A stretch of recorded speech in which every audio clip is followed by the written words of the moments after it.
was working this time, but welcome back to my channel. My name is Kris, this is Wizard Way, and we are going to be recapping episode 3 of The Rings of Power for the next hour, and then we can sync up our clocks, and we'll be watching episode 4 of Rings of Power as soon as it debuts. So, welcome back everybody. Hey, JR, welcome. So, today's been a crazy day, though, I mean, honestly, my life in the last week has just been crazy, period. So, because it's still fresh in my mind, huge shout out to Elijah Wood, Dominic Monaghan, Billy Boyd, and Sean Aston for buying my and Don Marshall 72's merch about a week ago and posting online a message of solidarity, sort of having the backs for all of the actors of color who are part of the Rings of Power. This should go without saying that you all are welcome here. But Don and I had a shirt that we put up on our merch store back in February, I think? And so the hobbits, unbeknownst to us, bought the shirts and posted on social media and went mega viral. So last count, I was on 39 news articles. Only mentioned because Don, being the lovely human being that he is, made sure to mention that this particular piece of merch was a collaboration between the two of us, but it is on his merch store, not mine. So. Oh, let's echo. Better? That should be normal now. Sorry, it must have been on the wrong audio setting. We should be good now. Oh, the echo. Sorry, guys. Episode 4 is late. Why? Episode 4 isn't late. It's not late. It should debut in another hour. So, no worries. No worries. We should be good to go. Yeah, sorry about the reverb over on YouTube, guys. So, just because the reverb was probably killing you guys, welcome back. As a quick recap, my name is Kris, this is Wizard Way. Welcome to our Episode 3 recap and Episode 4 watch party of The Rings of Power. I thought you were losing your mind. No, the reverb was my fault, sorry. It's because the last thing I did on here was record... on OBS, the last thing that I did was record the audio for one of my TikTok videos, where I was singing one of the Elvish songs. I sang Aniron from The Fellowship of the Ring. So I had all that reverb set up to make it sound really nice, and completely forgot that it was still on when I opened up my program. So this is what happens when you don't check audio before going live. Whoopsie. Usually released 2 hours ago? No. I think you might have that wrong. Yeah, House Rosetta. It should be... Yeah, sorry. Did I put... I might have put my thing wrong. Let me double check over up there. I'm like, settings, title, whoops. It's an episode 3 recap and then episode 4 watch party. I probably put it wrong on my TikTok. I'm sorry, guys. I was rushing. I was literally last second trying to get live on time. So if it's confusing, it's not that episode 4 has come out yet. It has not. It will come out in another 54 minutes. Sorry, guys. The Kingsmen of the Island Realm. Yes, the Kingsmen of Numenor. So we have some stuff to review from episode 3. Episode 3 of The Rings of Power was called Adar.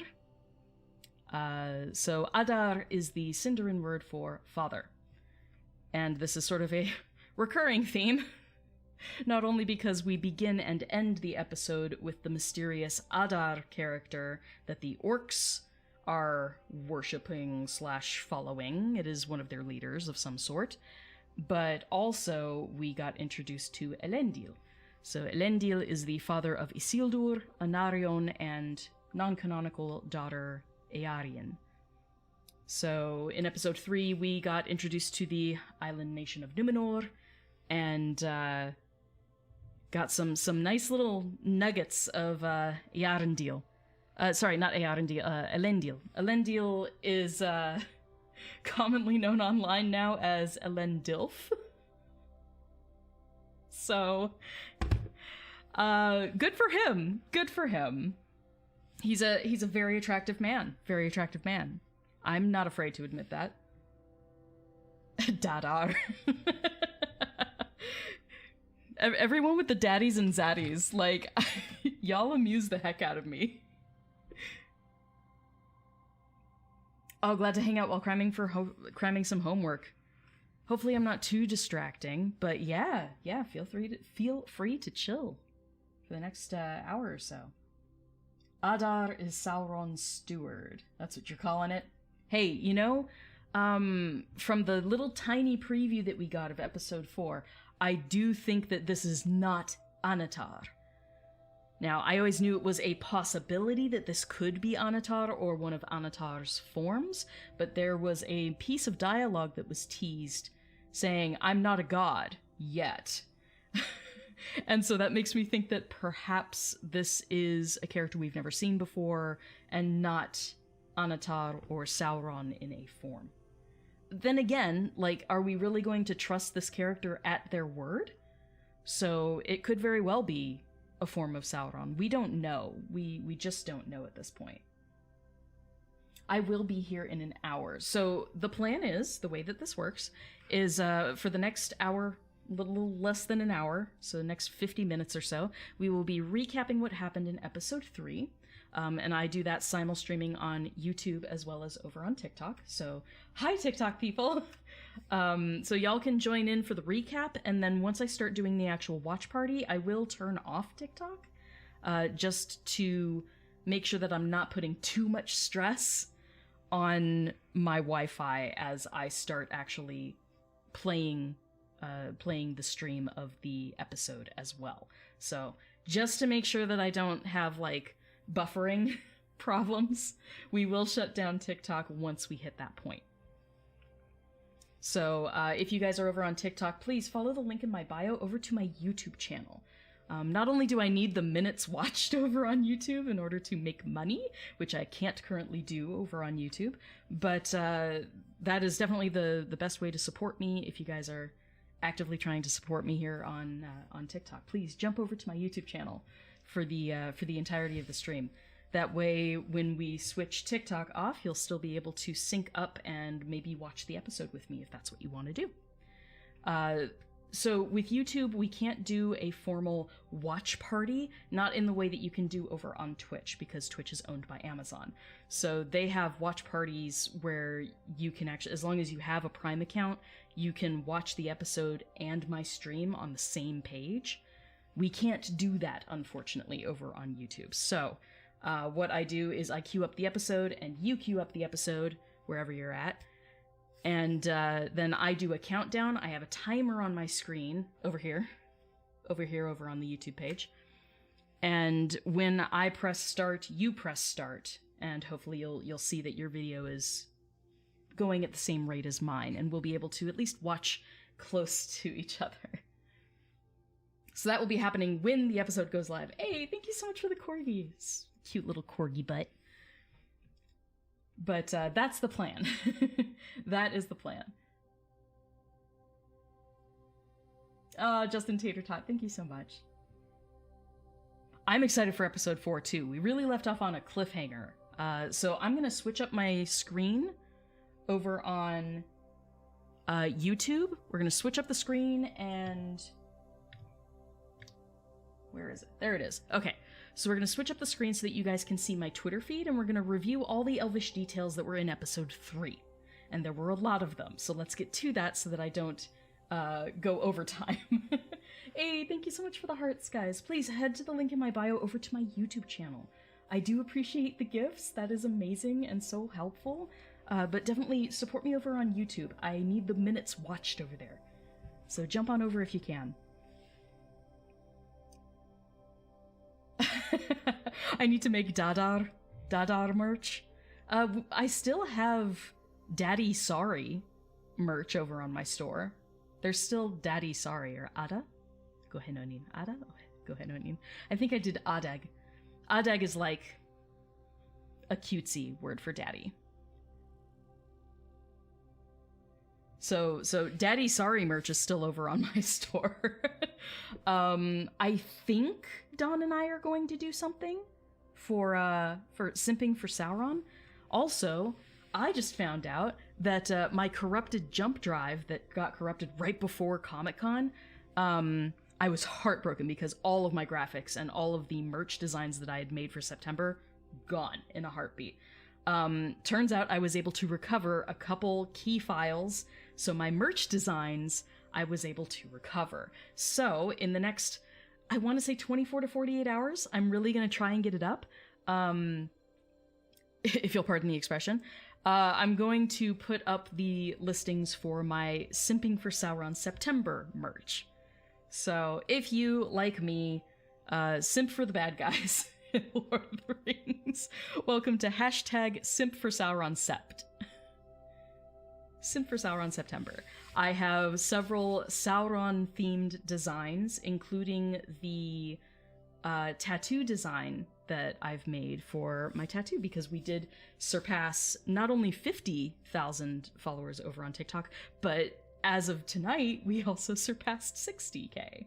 So thank you guys.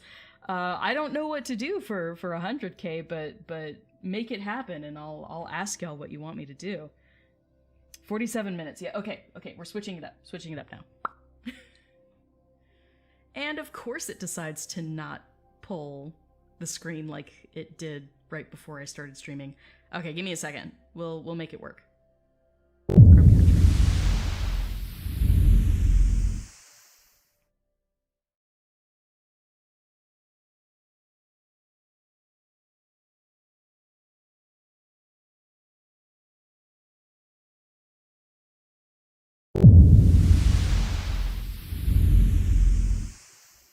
I'm like, it should be working. Okay. And you can still hear me, yes? Yes? Just checking all my audio levels again. Okay, no filters. Cool. Just making sure. All right, so here is the Twitter thread that I have compiled. So every week after the episode drops, I stay up all night, if I can manage it, and I go through the episode with a fine-tooth comb and try to find as many Elvish or Dwarvish details as possible. Anything that is written in Tengwar, any dialogue bits that may not have subtitles, I go through and I do my best to translate or transliterate anything that is in the episode. I then compile that into a separate Twitter thread for each episode, and that's like my quick and dirty version. It's what I could do just by myself on no sleep as quickly as possible. So it prioritizes speed over complete accuracy. And then after a couple days, once I've been able to double check all of my work and consult with people who are smarter than me on the internet, then I put it into the master thread, which is the thread on my Twitter profile that is pinned there. So the pinned thread is where you want to keep an eye on things, and it will be updated a couple days after each episode airs. So this here is the Twitter thread, and I have scrolled down to where episode 3 starts. So like I said before, episode 3, the name of the episode is Adar, and that is the word for father in Sindarin. In Quenya, it happens to be Atar, with a T instead of a D. And Vrath is the name of the orc who leans down and creepily whispers into Arondir's ear. He goes, for Adar. And I'm like, dude, like, if some orc just whispered in my ear for daddy, I think I'd be unsettled. I'll put it that way. Perturbed. But fun times. Is it available to watch yet? No. Luis, it will not be available for another 45 minutes. But we're gonna go through the Twitter thread first. So we have a lot of character names in episode 3 that dropped, and so I basically did some quick and dirty translations for everyone's names. Elendil, we learn in the course of the episode that Elendil means star lover or elf friend, depending on how you translate it. This is because the elves are called the Eldar, and El is the word for star. So Eldar is basically star people. This is the name that the elves took for themselves, especially the elves who undertook the great journey away from where they woke up at Cuiviénen, all the way to Valinor. So anyone who undertook the journey, even if they turned aside at some point, like the Nandor elves, which then become the Sylvan elves, like Arondir, even if they turned away and didn't go all the way to Valinor, they are still considered the Eldar. Adar-orc relationship. Orc attracted. Oh no, guys. You heard that they come out at 2 a.m. BST? No, they should come out in another 40 minutes. They come out at midnight Eastern US time, which is 9 p.m. Pacific. I'm on the Pacific time zone right now. So that's the time, and it's there in all of their promos. So I'm not sure who lied to you, but it won't come out for another 40 minutes. So we have other names that are mentioned, various characters that make their appearance, or at least are mentioned. Isildur means moon servant. Anarion is sun, or son of the sun. S-U-N, sun. Anor is the name of the sun in Middle-earth. So this is son of that sun. Miriel means jewel daughter. It is a Quenya name, and it is a bit ironic that Miriel is so getting on Elendil's case for having a name in Quenya when her own name is also in Quenya. She doesn't, she eventually gets renamed to, oh gosh, what was her Numenorean name? Farazon, when, spoiler alert, when he takes over at some point, he renames Miriel. So she will eventually gain a different name. At least canonically, that's what happens. I don't know if the show will do that or not. You just got the notification that it drops in an hour? Yeah, it should drop in 40 minutes. 40 more minutes. We're getting close. So it is sort of funny that Miriel is getting so much on Elendil's case for having a Quenya name when her own name is also Quenya. It just doesn't mean elf friend like his does. Next up we have some original character names. This includes Valandil, which is friend of the Valar. Untamo, which is Quenya for stonesmith, or mason. It's a mason. Imrahil it's a Numenorean name. We don't know really the meaning of it, but obscure Lord of the Ring fact, taking a cue from Don Marshall. Thank you for putting that in chat, Emmett. Yes, Ar Zimraphile. Ar Zimraphile is Miriel's Numenorean name that she gets given later. Thanks, guys. Yes, thank you so much, Gita. Yeah, watching me over on YouTube is the most helpful thing you can do for me right now. I need minutes watched in order to get my AdSense turned back on. Back when I was covering Wizards Unite, Harry Potter stuff, I was able to turn on AdSense, but I was inactive for too long, and so it got switched off again. So I need to build up the watch time and get back to it. Yes, this is eventually a watch party. We're just recapping for now because the episode doesn't drop for another 40 minutes. So again, Imrahil is a Numenorean name. We don't know exactly what it means, but there is an Imrahil in the Legendarium. He is one of the princes of Dol Amroth in the Third Age. So that's several thousand years in the future at this point. Earian is Sea Daughter in Quenya, and that is the name of the non-canonical daughter of Elendil, or Isildur's sister. Tamar, or Tamar, is an Adonaic name. This is the random guy here, is this guy. The guy who gets into a fight with Halbrand. His name is Adonaic for smith, and he is part of the smithing guild, so that makes sense. Very, very on brand for Tolkien names being simple and descriptive for the random throwaway characters. Also, fun side fact here, we'll scroll down. Another new name is Beric. This is the name of Isildur's horse, and the funny thing about that is that Beric shares the same Elvish root with Brego, which was Aragorn's horse from Rohan in the Two Towers movie. So not only is the love of horses genetic, apparently, but also Brego and Beric share the same Elvish root. So even though these two horses are certainly not the same horse, different place, different time, they do share the same roots in Elvish, which I think is funny. When that clicked in my brain, I laughed so hard. I was like, oh man! I'm like, I wonder if that was intentional. It probably was. It probably was. Alright, next up, I did mention that Elendil uses the term Eldar for the elves. It means starfolk. There are statues all throughout Numenor, just a random detail when it comes to lore. But these statues are probably Ulmo, the god of the sea. This one is probably Uinen. She is one of the Maiar under Ulmo's direction. She is the matron of mariners. She's like my Sailor Moon character.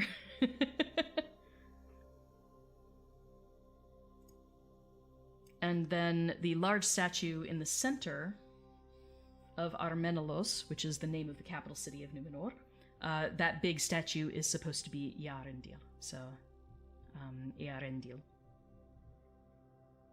Even I mess up the name every so often. It should be Earendil. Rendil.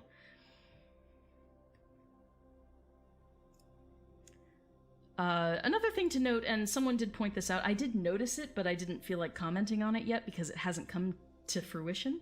We do see this statue of Ulmo in episode 3, and you sort of see this general... what's it called? Resemblance. You see a resemblance between Ulmo, as he is pictured here as the statue, and the stylings of Ar-Pharazôn, or just Pharazôn at this point. Pharazôn has a very similar coif to his hair and beard. And so there is a sense of him trying to emanate that same sort of authority and power as Ulmo. And this will serve him well later on. We do have our first look at Nimloth. This is the white tree of Numenor.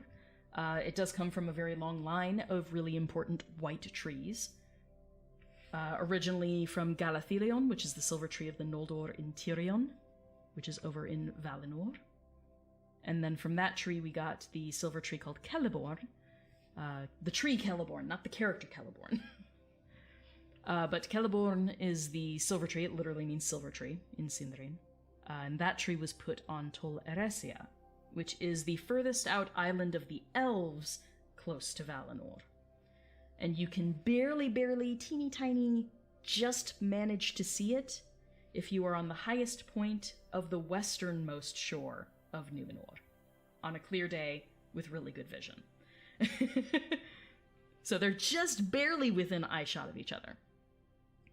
But one thing to note is that whenever we switch environments over in Numenor, you will notice that any area that is Elvish, that is older and has more of an Elvish influence, it's also going to be worn down.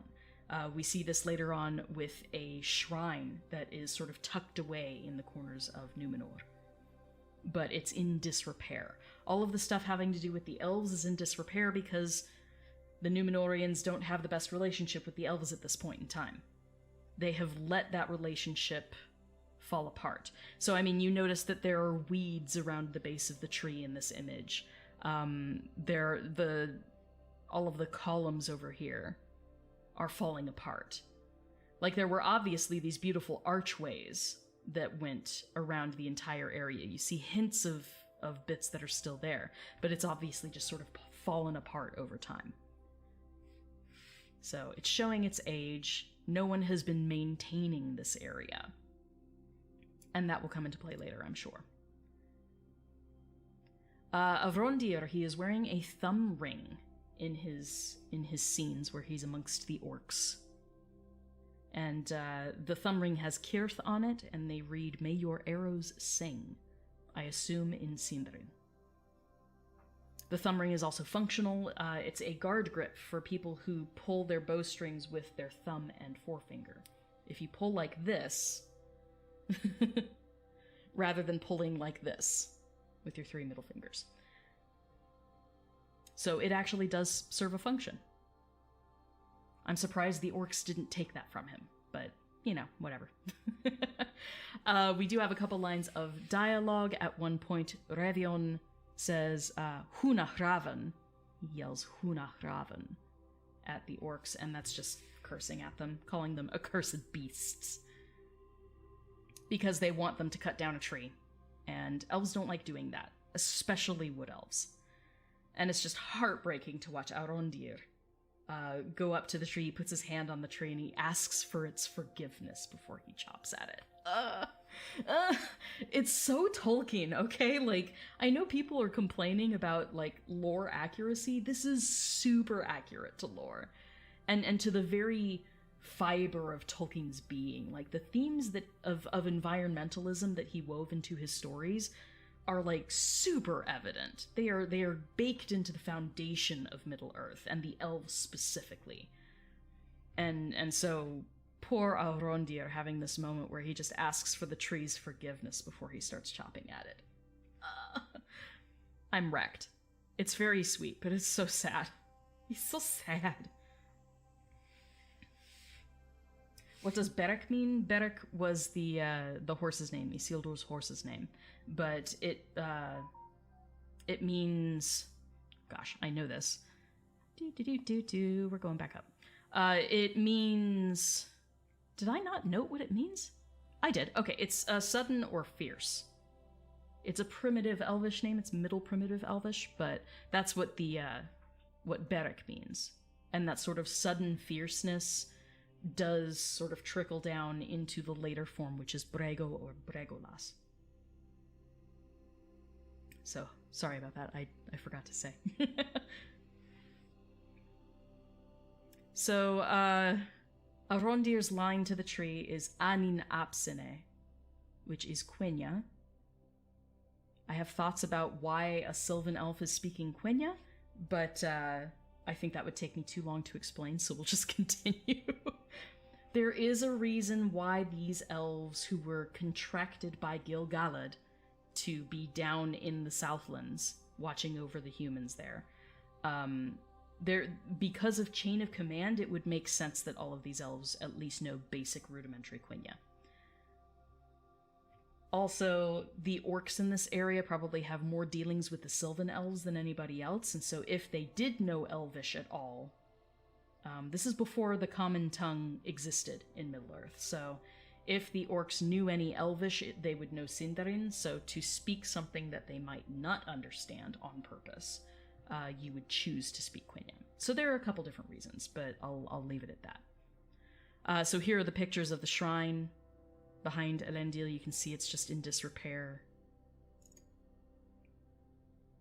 I think all these little tucked away corners in Numenor, I love that it's all practical effects, that they built all of this. It's great to see little details like that. In this scene between Elendil and Galadriel, we do have more Quenya dialogue. This stuff it did actually have the subtitles, so I didn't have to actually translate it, but I did get help from my friends Roandil and Gilwyn over on Vinje Lambengolmor. This is a Discord server that I'm a part of that's filled with language geeks, people that, like, can practically speak Quenya fluently. It's really impressive. I don't know Quenya that well. So I leave that to them, and then I add it to the thread here. So they say, Lalia sanke lo ilquen herinya, which is, you are not hated by all, milady. To which she responds, Manestalie quete I eldelambe, which is, you know how to speak the elf tongue, or you speak Elvish. We do have a small hint of happy Galadriel. This will not be a common occurrence, unfortunately, but we do get to see a bit of her happy when she is riding from one end of Numenor to the other with Elendil. And I just sort of made a tweet about Galadriel's various names. Every elf has at least 2 names, typically 3 or 4. Galadriel is a character who has basically 4 names. Her father name is Artanis, which means noble woman in Quenya. Her mother name is Nerwen, which means man-maiden in Quenya. And the reason she was named that by her mother is because of her personality sort of skewing gender. That she loved to ride and hunt just like all of her brothers. And so this was a defining attribute of her as a character, which is why Warrior Galadriel is absolutely on brand. People who are complaining about Warrior Galadriel, they don't get it. They probably didn't read the books, and they certainly don't understand the meaning of her Elvish names. So that is why her mother named her Nerwen. Her epicé is Alatariel. This was given to her by Celeborn. And when you take Alatariel, which is a Quenya name, and you basically shift it into Sindrin, that's how you get Galadriel. And that's maiden crowned with a radiant garland. So I think it was just a moment where I was like, see, this is Nerwen. This is where we see that little bit of Galadriel that was common in Valinor before darkness fell. The wah. Goofy hyena from The Lion King. You're not wrong. I know you're talking about the Chihuahuarg.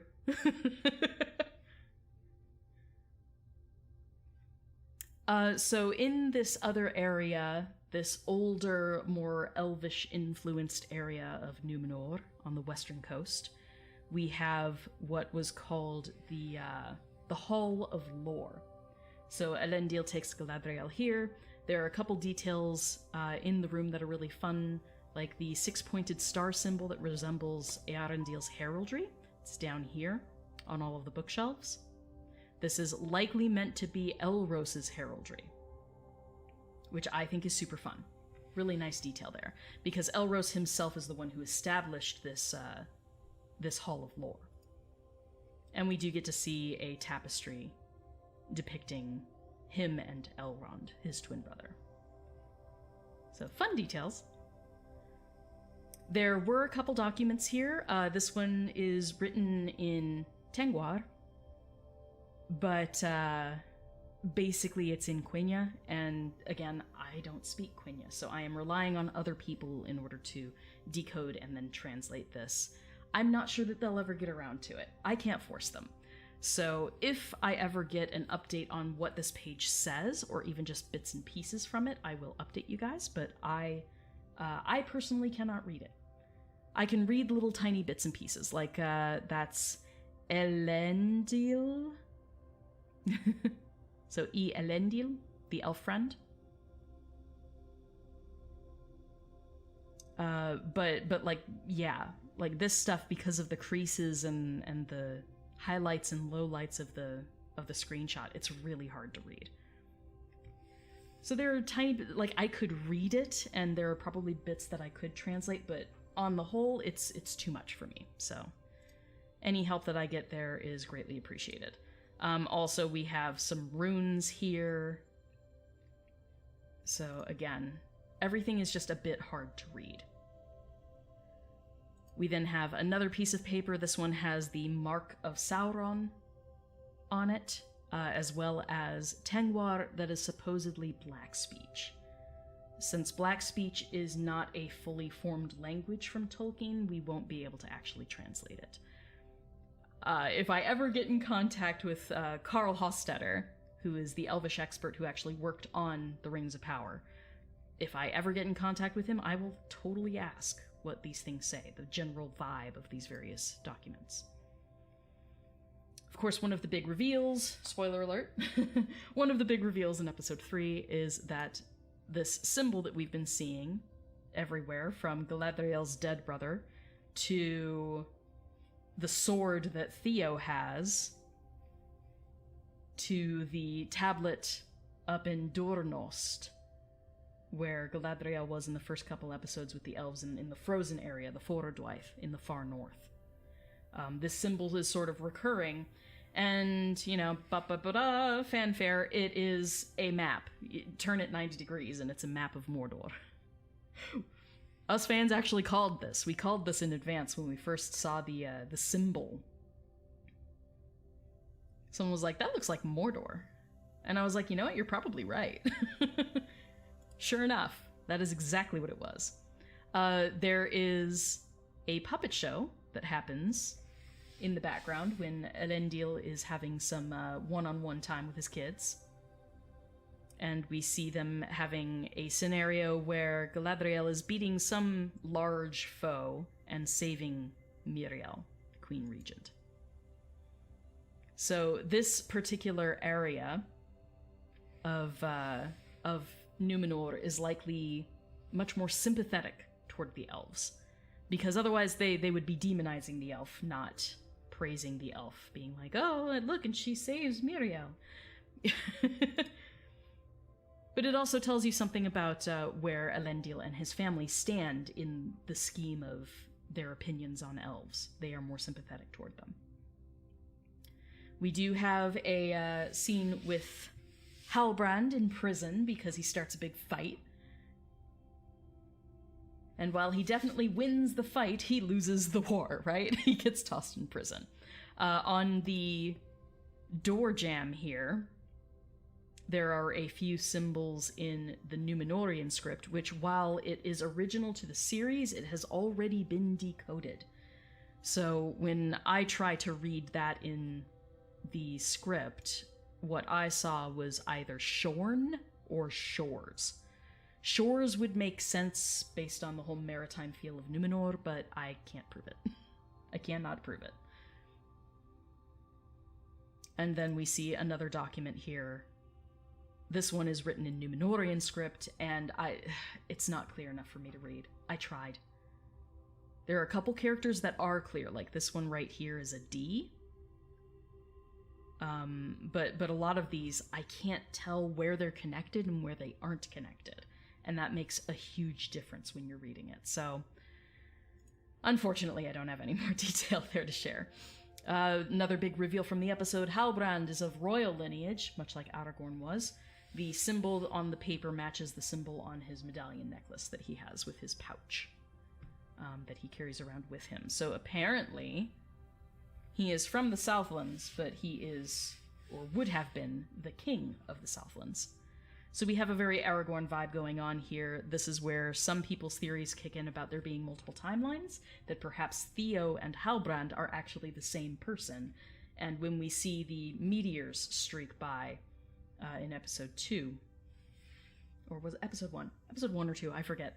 But when we see the meteors crash, because of where they're at, you wouldn't normally see these meteors from all of those vantage points the same way.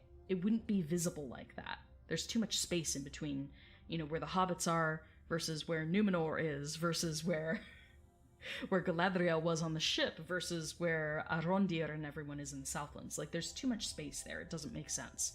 So it's very possible that we were looking at two different comets, either at the same time or at completely different times. This does leave things open for perhaps there are multiple timelines happening, like in The Witcher. We don't know for sure. Hello, Gray. My cat is saying hello. So 20 more minutes, let's continue. We're getting close to the end here. Galadriel does have a dialogue moment here where she basically says, our meeting was the work of something greater. And so I went into detail of how that sort of explains the whole, how was Galadriel able to swim so far and not die in the ocean? How did any of this work? Like, of all of the places that she could have swam, she just managed to happen upon a shipwrecked crew with Halbrand, and somehow they managed to escape a big sea beast and get to Numenor? People are like, that's completely unbelievable. Why would they do this? It feels too forced. The way that they would explain it within the lore of Tolkien's world is that this was the work of Eru himself, the one big daddy god. Whereas the Valar are considered lesser gods, or Valar means the powers. They are the powers of the world. Whereas Eru is not present in the world himself, or at least not physically present. We do have the Valar in basically elf-like forms. They have taken physical forms, whereas Eru never does. So basically the concept of the work of Eru is stronger than fate or destiny. And something was going on behind the scenes to force them together when they needed to be together. And yes, this is what some people would call lazy storytelling.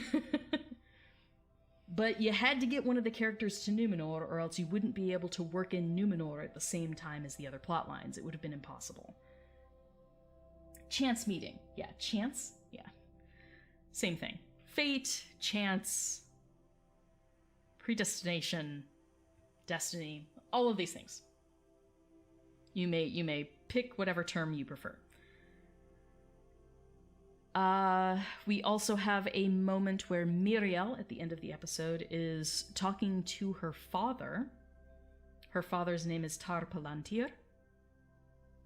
And he is supposedly in the Tower of Tar Minastir, which is on the west end of Numenor, which is where Galadriel and Elendil were when they went to the Hall of Lore. So we don't know if Miriel suddenly, took that journey as well, or if she is perhaps using a Palantir, one of the seeing stones. We do know that there are multiple seeing stones. 7 of them end up being taken from Numenor into Gondor and Arnor later on. So there are at least 7 of them in Numenor. The Master Seeing Stone is actually over in Tol Eressëa with the elves. But they don't activate that one. The elves are no longer in contact with the Lords of Numenor. At least not formally. They might have secret communications, but nothing formal. Is that Isildur? Episode 4 is already out? It shouldn't be. Unless they put it out...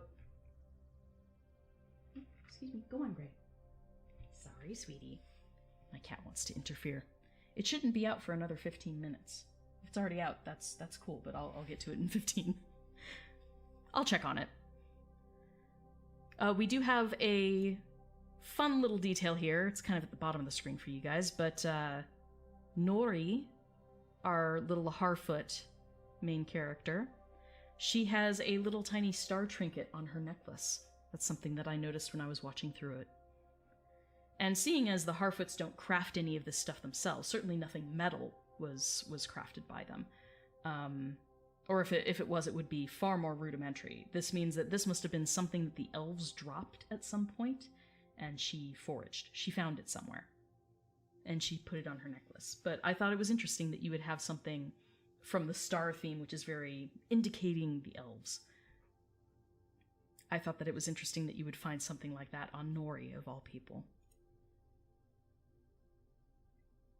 And then we have a couple more dialogue bits from Arondir, with the, spoiler alert, death scenes.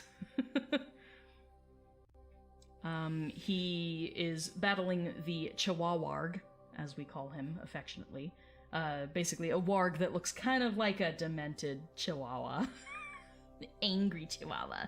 The eyes that sort of like go different directions, you know, like a chihuahua sometimes.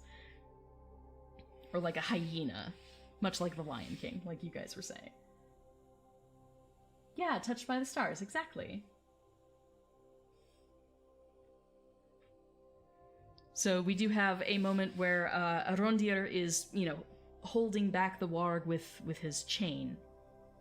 and he is yelling to Revion to free himself, or set yourself free, and that's Aleria Elie. Aleria Elie. Which is really difficult to say even in the best of times, and he's sort of yelling it out, so it's very difficult to make out in the episode. And then, unfortunately, when Revion gets free and then immediately is shot by the orcs, Avrondir has a very emotional moment where he yells either Hano, which means brother, or Kano. It sounded more like Kano to me, but Kano would be commander. Both of them would be correct, but I believe the subtitles put it as brother. But it made me sad. I was like, oh, that's sad. And then last but not least, we do see the final image of the episode is a very blurry picture of the character known as Adar. So that's it. That's where we're at. I'm gonna switch back to my other scene and we'll double check to see if the episode is live yet.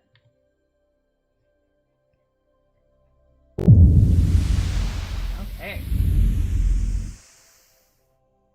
Alright, so how are we all doing? That basically takes care of that bit. Chihuahua merch. I didn't come up with that. I would feel weird putting that on merch because it wasn't my idea. I took that from the gents over at the Prancing Pony podcast. Yeah, the caption was Hano. Yes. But the way that the line was delivered, there was very, very much there was a velar plosive going on there, so it sounded like Kano, ka, at the beginning. Now, I could be wrong. And I am content to be wrong. It doesn't bother me to be wrong about these things. I'm fine being corrected. Especially when the corrections are coming from people who are obviously smarter than me. I don't take it personally.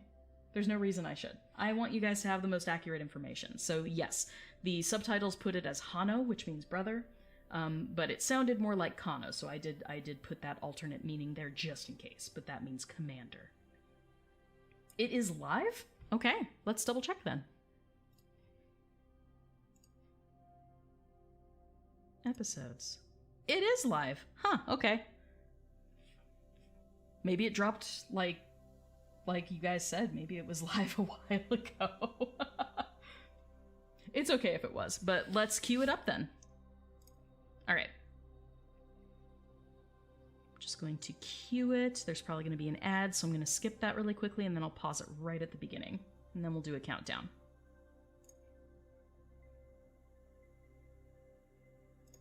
Okay. Alright, we're going to mute the Amethystium music. Alright. So, I am going to switch things off over here on TikTok. If you guys want to do the watch party with me, please head over to my YouTube channel. It's the link in my bio. You can scroll down. I believe there is a link for it there. There should be a link there. Again, I rushed getting online tonight. I was not prepared tonight. 20-ounce coffee cup with a chihuahua on it. Oh no. No, guys. Okay, well, thank you guys for joining me over on TikTok. I am going to turn off the stream over here. Please head to my YouTube channel if you would like to queue up the show and watch it in time with me. If you'd like to synchro watch it, you can do that with me over on YouTube. So thank you guys for being here, and I will see you over on YouTube, or I will see you on my next stream. I do plan on doing another calligraphy stream in the next couple days. So if you're looking forward to that, I will see you there. Thanks, guys. Thank you on TikTok. Bye. Okay, TikTok is done. Just gonna put my phone down from there. All right. Triscuit and Alouette and vitamin water. Sounds good. I've got just normal water here, and I do have some homemade scotcheroos, which are basically...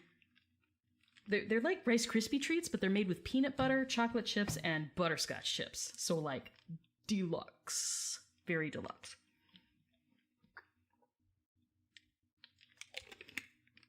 All right. Yeah, dropped a little early this time. I want my streams to be relatively Accurate. So that, especially on the replay, the whole point is people know to fast forward an hour into the stream on the replay. And that means that they know where to go to start the watch party if they come in on the replay.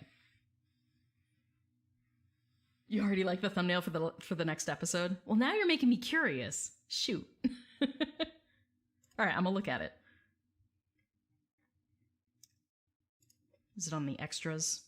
Typically it's on the extras. Where is it? I don't see it. Yeah, I don't see it. Maybe I'm not looking in the right place. That's okay. Okay. All right, I have it queued up. I have it paused right at the beginning. So let's get our timer ready to go. We're a couple minutes early, but it should be close enough. So, okay.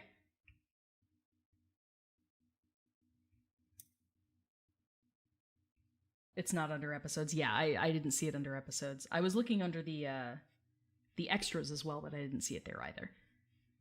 I'm sure I'll see it later. But if everyone is queued up and ready to go, let's do a countdown and get started, shall we? Everybody hydrate. Hydrate for a moment. All right. Oh, I'm excited. Okay. Just as a note, if anybody is tuning in on the replay, my name is Kris, this is Wizard Way. I have not seen the episode yet. This will be a first-time authentic reaction. I didn't even see the videos leading into this. I just saw a screenshot from the preview for episode 4, so I haven't even seen the episode 4 preview yet. Staying up way too late to watch this. Yeah, luckily for me, it's only coming up on 9 p.m. now. So, it's probably a lot worse for most people. This is reasonably late for me. But I do plan on staying up all night, just like I always do. So, it's gonna be a long night for me. It always is. But I'm gonna tackle all of the Elvish details as soon as the stream ends, take a bunch of screenshots, have fun with it, and hopefully not fall asleep at my desk. That's the goal. To not fall asleep at my desk. Alright, hype! Okay. Okay, I'm ready to go. All right, let's do a countdown. I'll count down from 5, and then we'll press start together, okay? Everybody ready? Everybody ready in chat? Like, someone give me a thumbs up or something. I have no idea how many of you are just, like, watching this and it's going to be completely out of context theater, since I can't share the audio or the video on the YouTube stream. Have fun watching me react to nothing. Ready! Okay, Raya's ready. Let's do it. All right. So, Lord Bonybon's ready. Mary is ready. Okay, ready to go. I know there's a bit of a delay on YouTube for you guys. Okay, so 5, 4, 3, 2, 1, start. Okay. Previously. I can't wait to see more Celebrimbor. Cannot wait.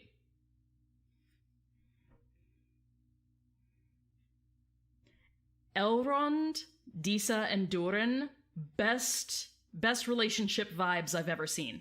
Best ever.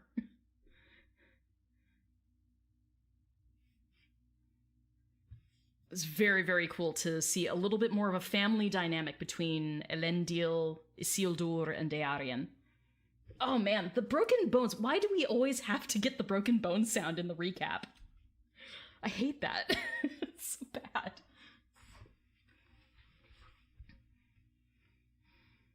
Yeah, that's right, the blood-activated sword.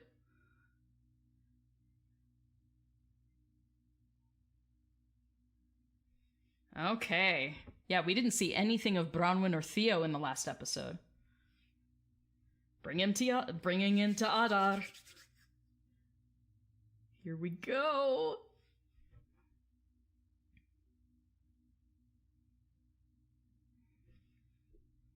Yeah, it's hard to hear that sound. I hate that sound. All right, welcome everybody to the opening credits for The Lord of the Rings, The Rings of Power. I still am hoping that these credits will change for every season. I feel like it's reasonable to get different symbolism and stuff. The cool thing about the sands moving is that this is mostly done through sound. They're on a plate.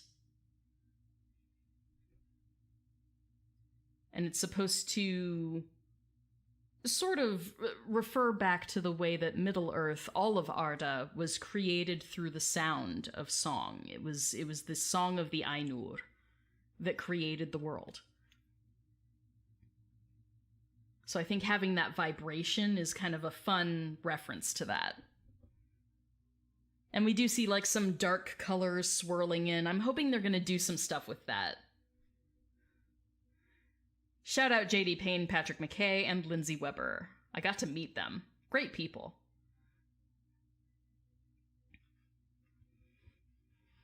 Yay! Okay. Episode 4.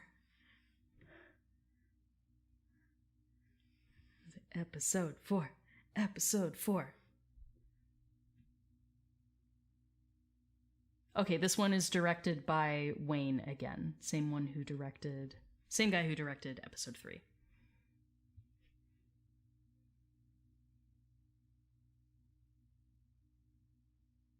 Oh, babies.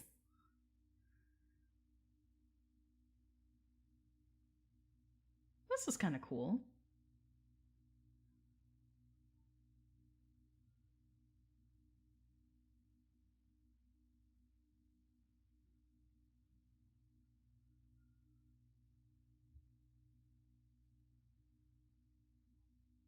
Alinel.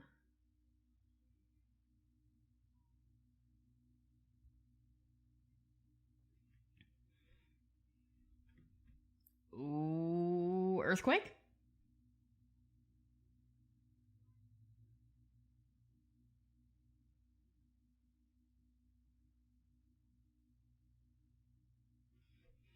Okay.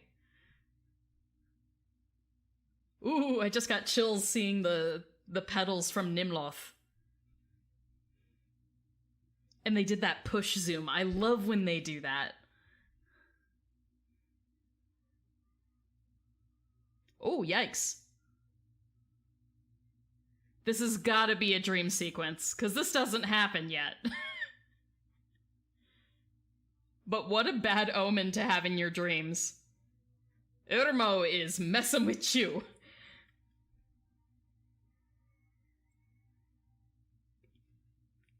Called it.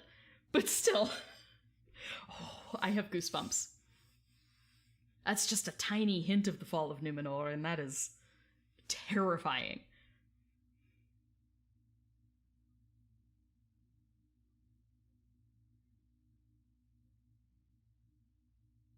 Uh-oh.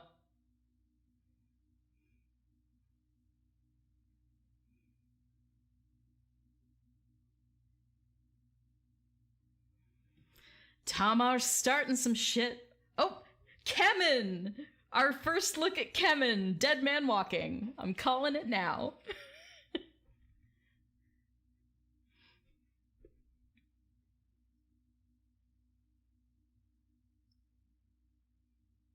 Right, she did protect the baby in the end.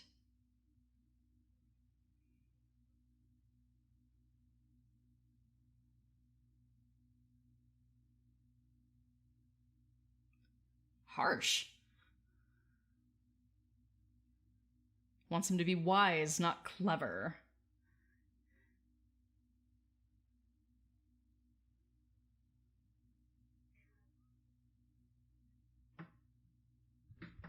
Oh, hi, Gray. Hi.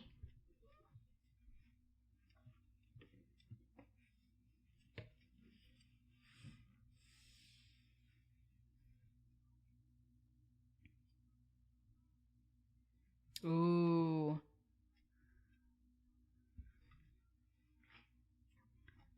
Look out, Gray.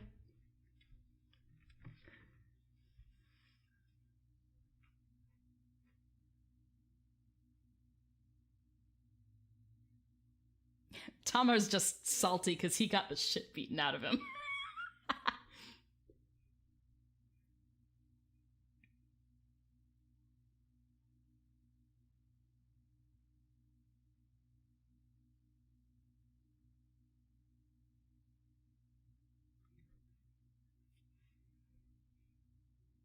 We get to see this hint of Farazon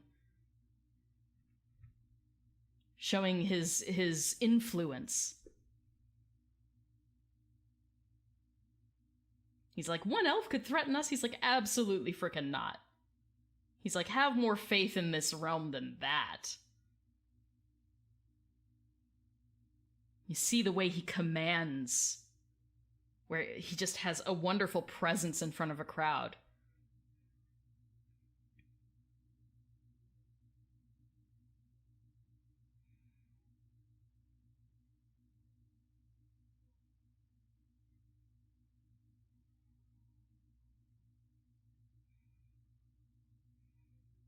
There are a couple details on the buildings that I'll have to take screenshots of and take a look at later. Drinks all around, because apparently there's plenty of mead. Oh, I love seeing so many brown people in the crowd. I love it. All sorts of different ethnicities that I'm seeing. I love that. We have some Asian, some East Asian. I saw Middle Eastern vibes on a few people. So cool.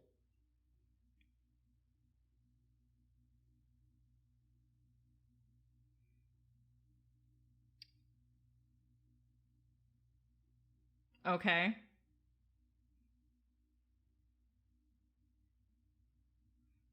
Kemen likes her.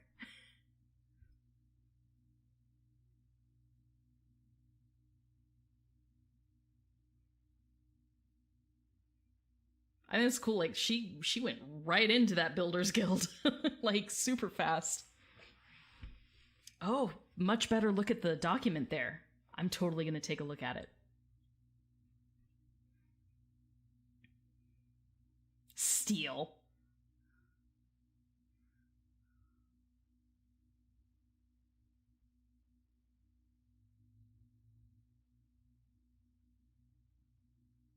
Brawler.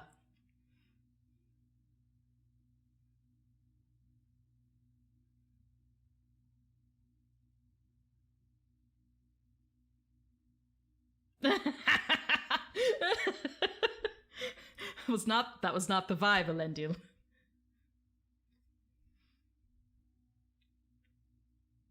Mm-hmm.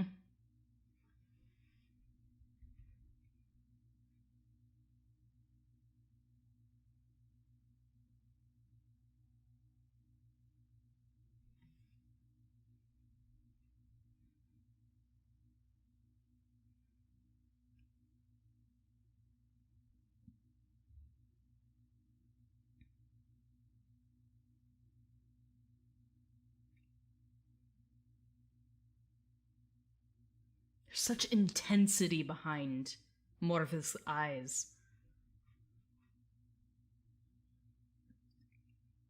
Ooh, look at her calling Muriel out.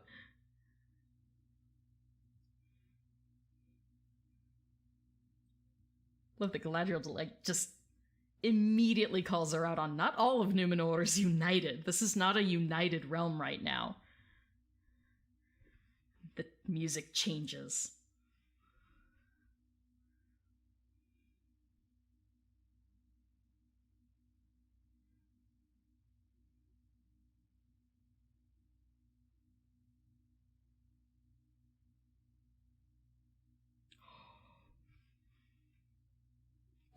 Oh, shit.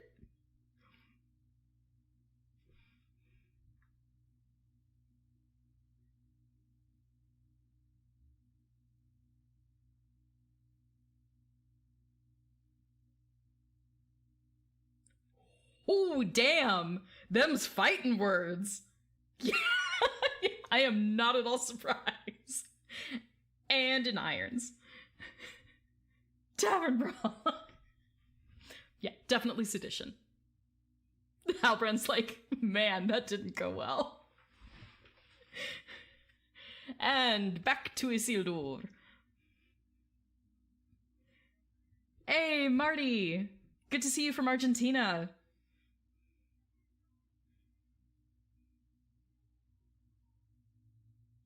Gotta keep your head in the game, kid.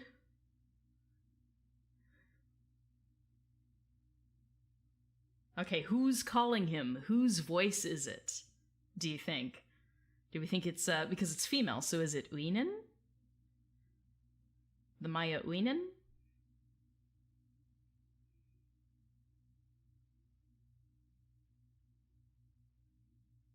Pull. Do something! Oh, bro. Oh, that's not good. Yeah, my money's on Uinen.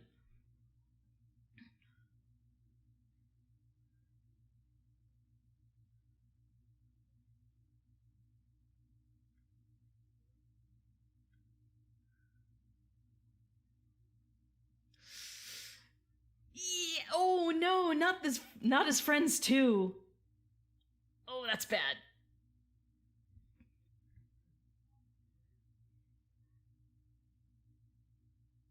Oh dear.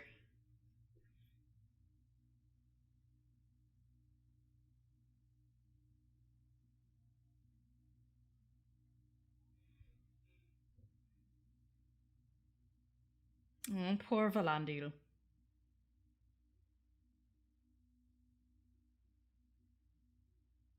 Oh, ouch.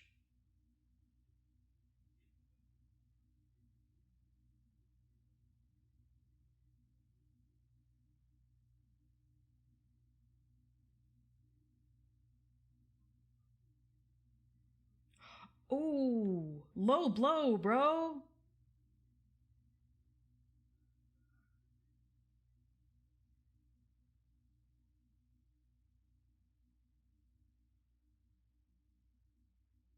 Dude, boy's got trauma, okay? Poor Antamo. He's just like, dude, like, stop. Can't we all be friends? And back to our Rondir, who is about to see Adar. He's gonna meet Daddy. Who's your daddy, Rondir? Who's daddy? Adar.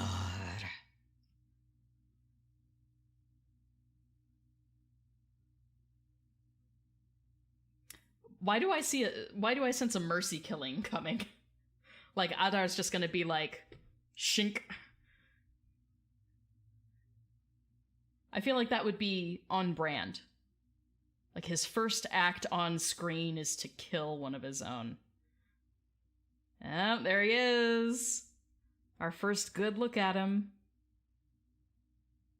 He does have pointed ears.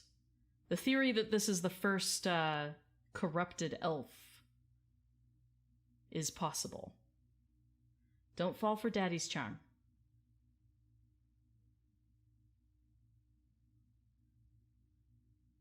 Yeah, I'm sensing a mercy killing here. Mercy killing.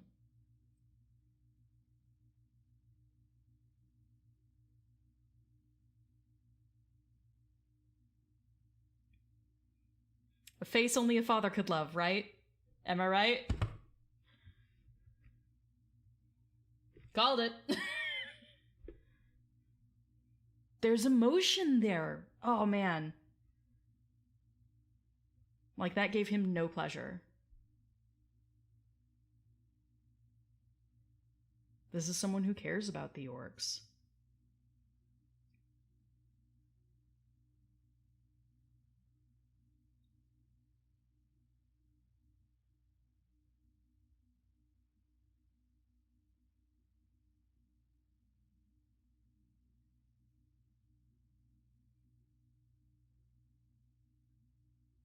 Ooh. Beautiful pronunciation. It's black speech, so I don't know what he said, but...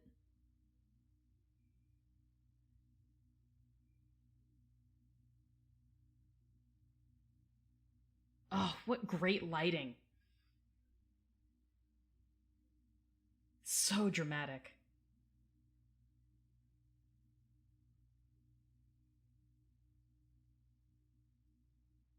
That's Elvish.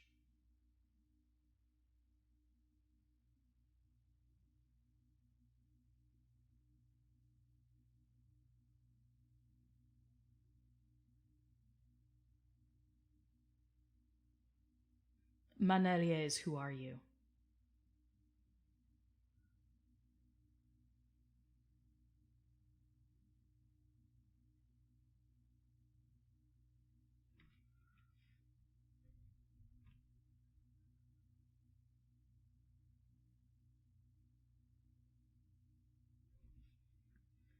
Ooh, look at his armor.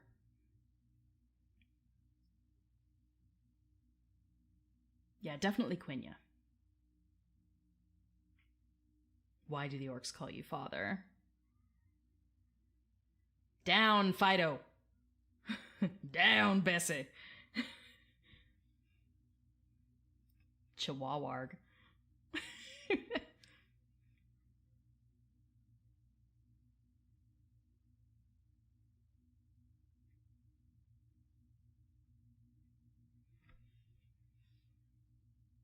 Ooh.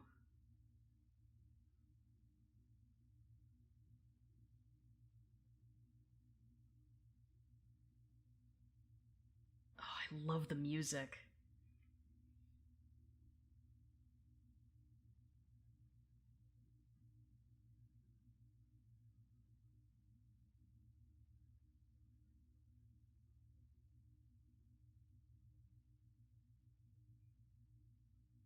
Yeah, what are you, bro?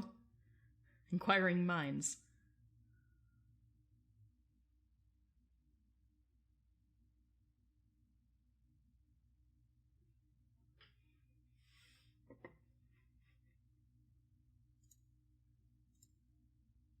I just realized I didn't have the subtitles on.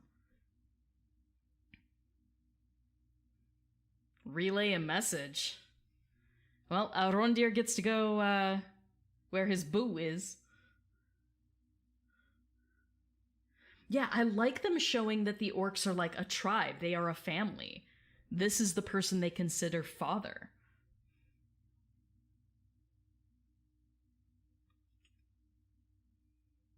Yorbat. Oh, Rodwin! That's Mount Doom, y'all!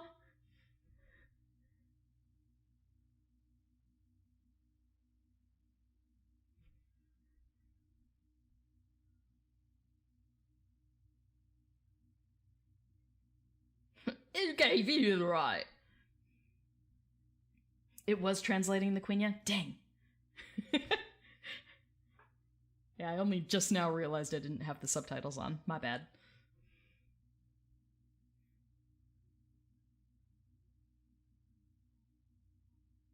I love the runes on his tunic there.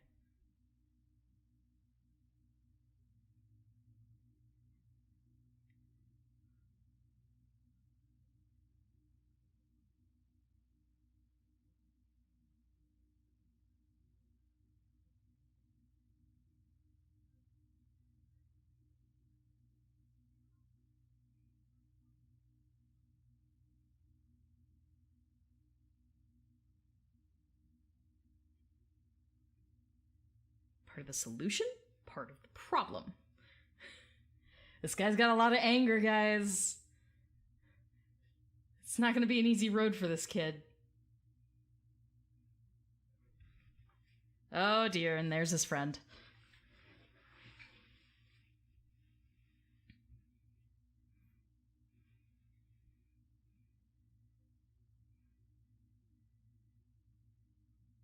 Peer pressure. This isn't gonna go well. Oh boy.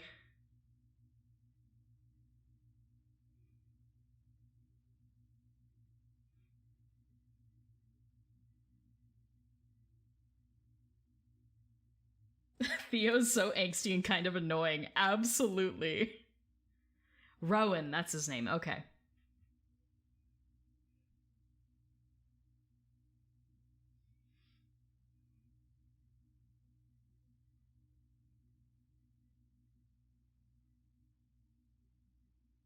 Theo is such a reckless teenager.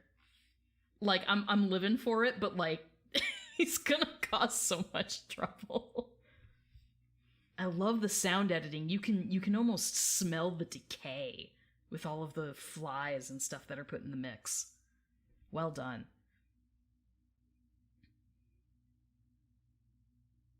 Even in here you can hear the buzzing.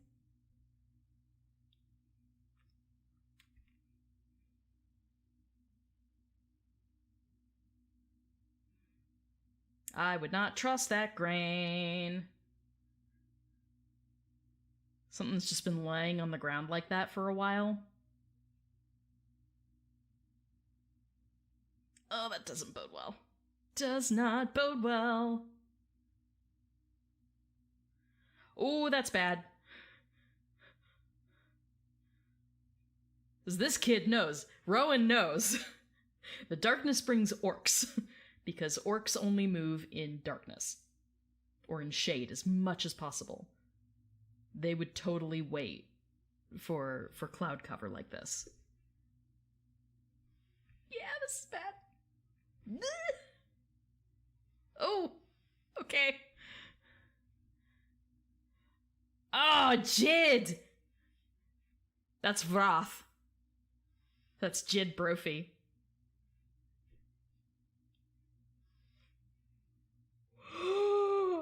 Bro! You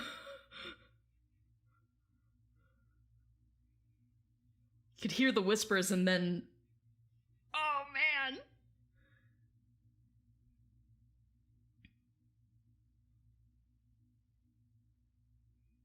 They can go in daylight, but only at great need.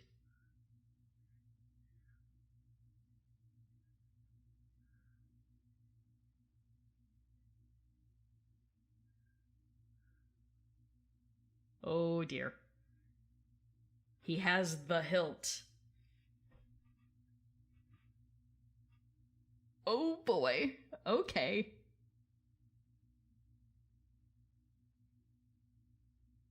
That was a great shot. Cinematography-wise, I love that shot.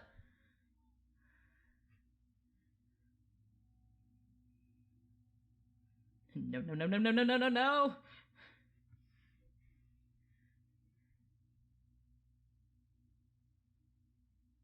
Holding his breath, probably. Yeah. Smart move.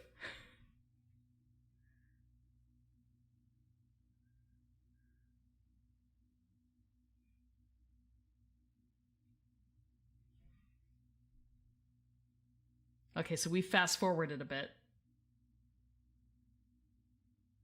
Hey, Charles Edwards!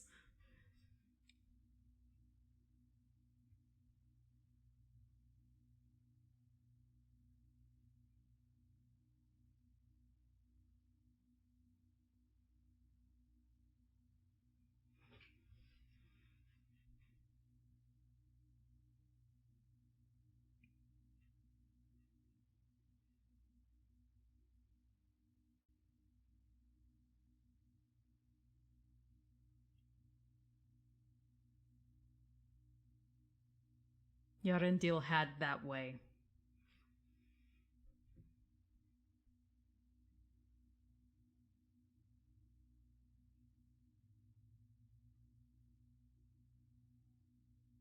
He does.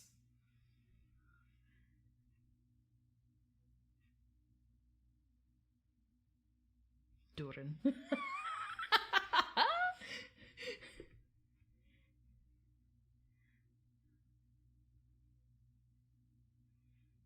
Not thrilled with the costuming so far with Celebrimbor, but the acting is just so good. Charles Edwards, man.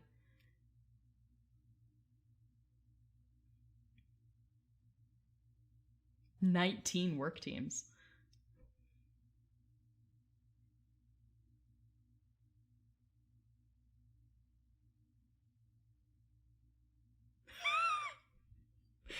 Oh, Sophia, love of my life.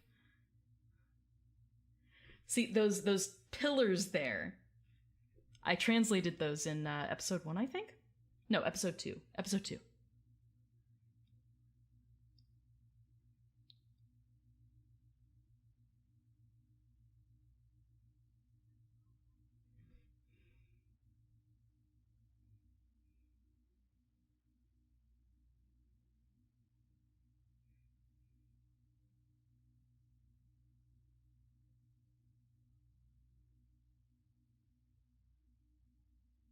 Mm-hmm.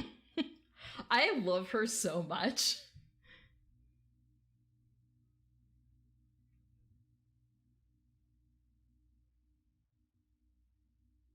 Oh, he called you out.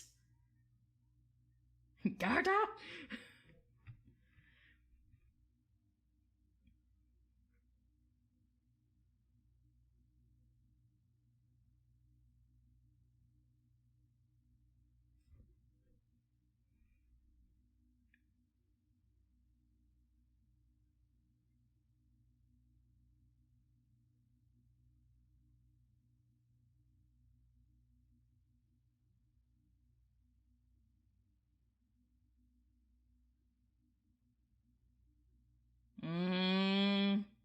Elrond's just gonna be like, I'm gonna pretend to let it go. You can see that tiny bit of tension in the corner of his mouth, though. He's not buying it. Neither am I. Right.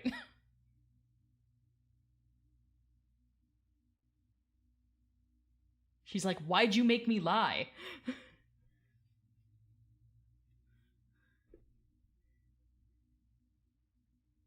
Rustburn.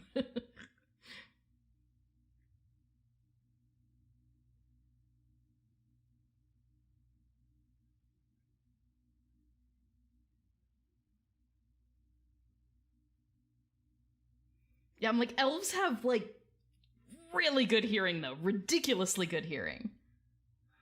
Yeah, I'm like, Elrond's totally hearing this.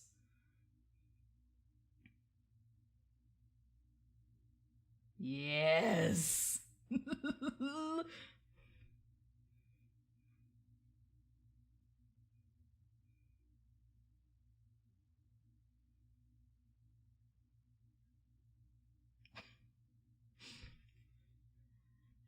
Deception doesn't do too well with Elrond, man.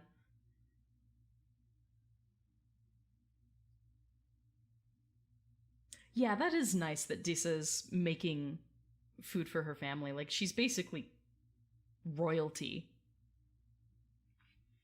But dwarves just, they take pride in all of their works, be it domestic or, mining. I like that everybody seems to be on equal footing. Like, nothing is of less importance. It's very egalitarian, the dwarves, and I appreciate that. No guards or anything?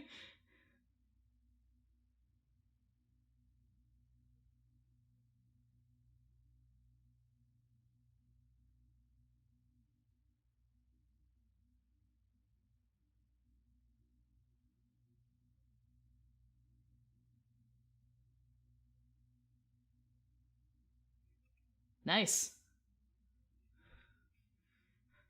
I'm wondering, how precisely did Elrond know that bit? The old mine must have been back when he was first friends with Dwarven. They were probably in there when he knew him before. Oh man, Durin's gonna be so pissed. I love the dynamic between the three of them.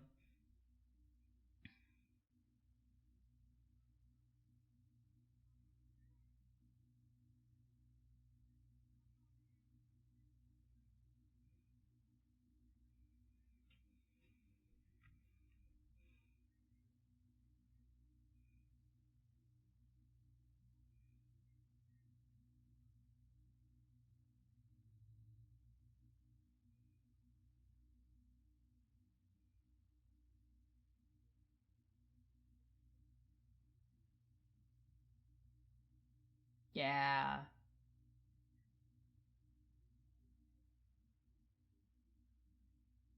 There's such a sincerity. There's such a sincerity to Elrond, to the way Rob is playing Elrond, and I really love it.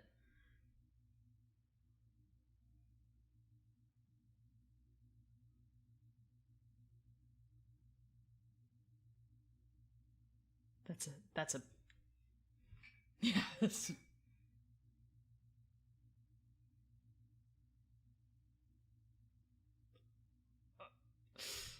oh, are we blaming Owlay now? Are we blaming Owlay for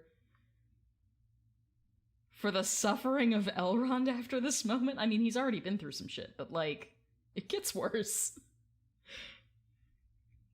He's gonna make the oath. See? Yeah, Rendil. I'm never gonna let it go.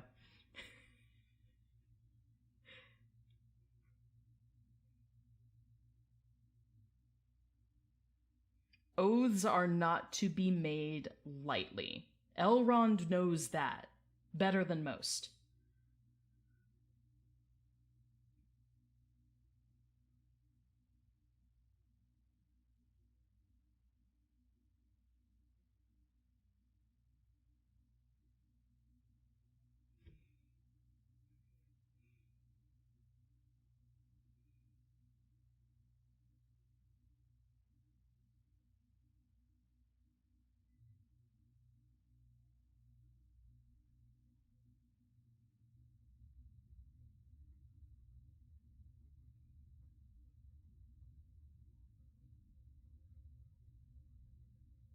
He makes a point.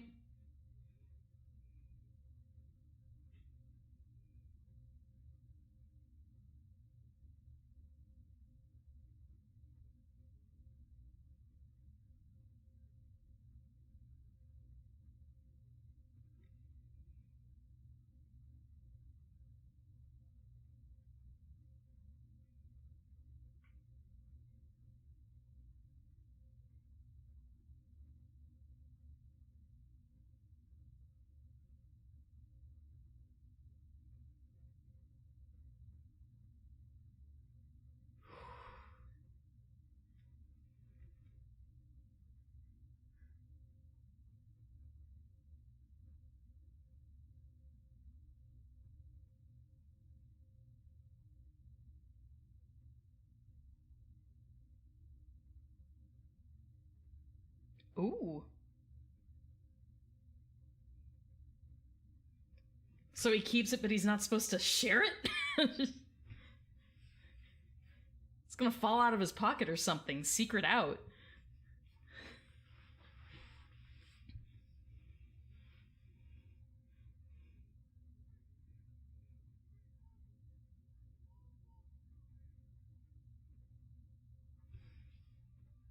Perilous to mine.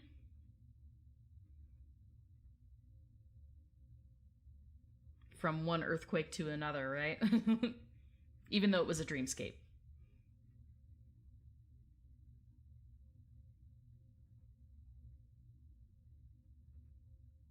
Oh, I'm gonna have to get a screenshot of that right when it was...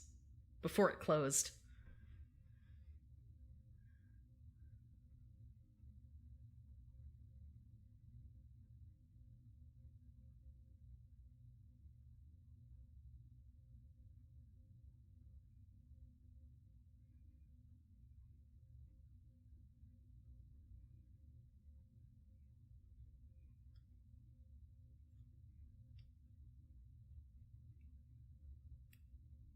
Kemen's a player! Ah, another good look at that beautiful statue of Uinen. Galadriel's just pacing. How long has she been pacing? This is why, again, it's possible that it's possible that there are multiple timelines going on.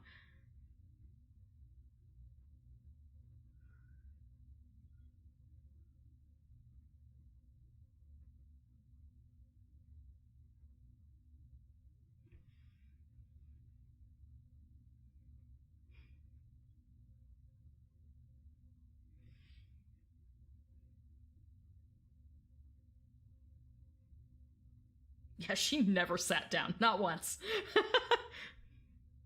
Elves don't need to sleep. Not like humans do.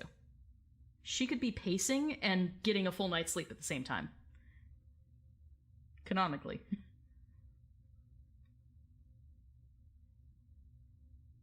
No.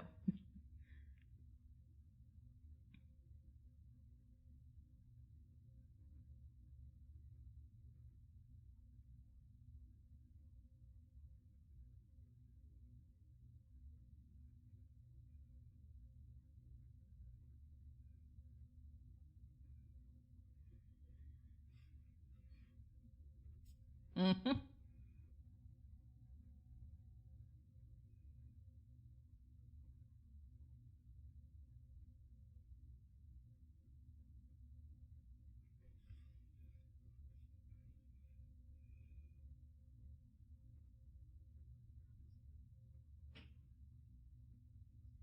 Yup. He was forced to step down.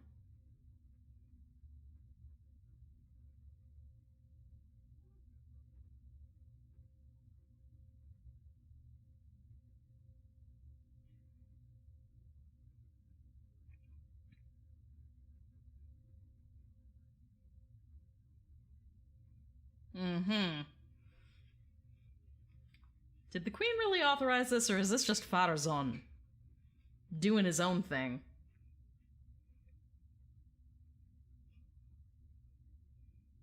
Because I'm only seeing the king's men here. They have different armor. They have the sun crest versus the inlaid Triskelion design. Yeah.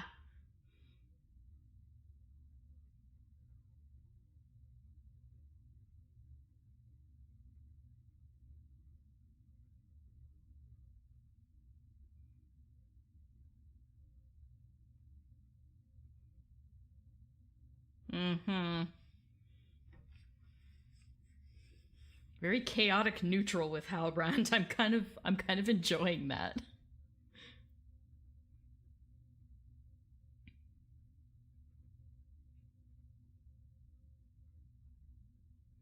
With a boy.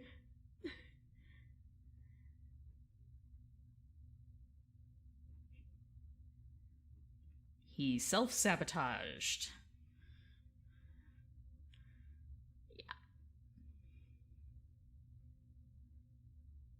I like that even when she uses the shortened version of his name, all of them, when they use Isil, they say Isil, like Isildur, instead of Isil.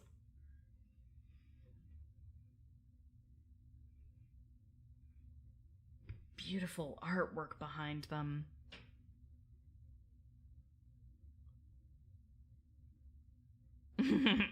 Can't take his horse. Deal breaker.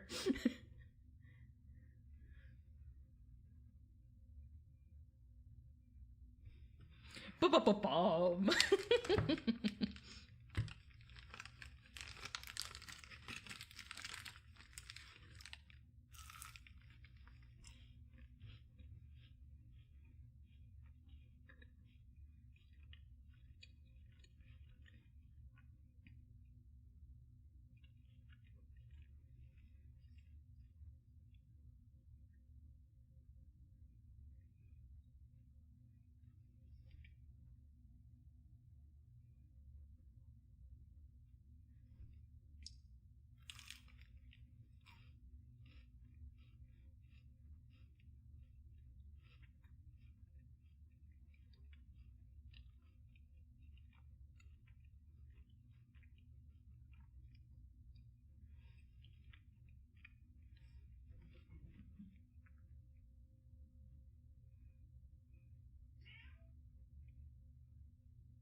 You can't just be queen in this situation, you have to be daughter as well. It's personal, yeah.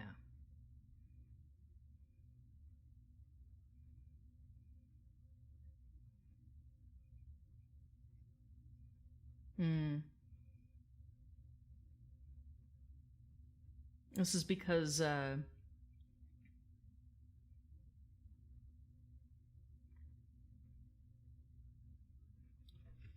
we're several generations into the Numenorean line when the rulers stopped relinquishing the throne.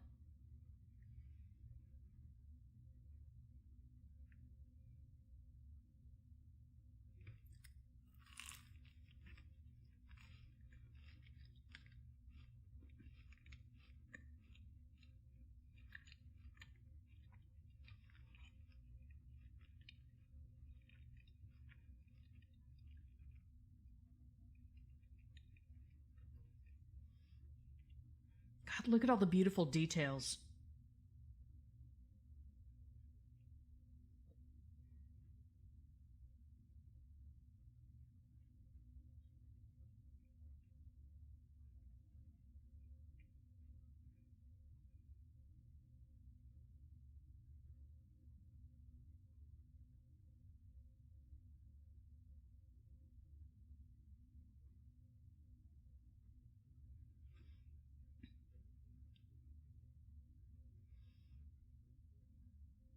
Mm-hmm.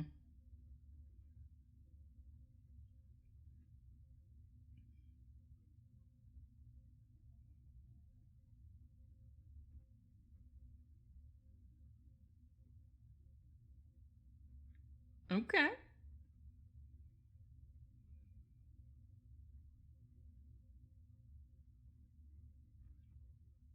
Ah, the visual effect. That's so cool. Dude.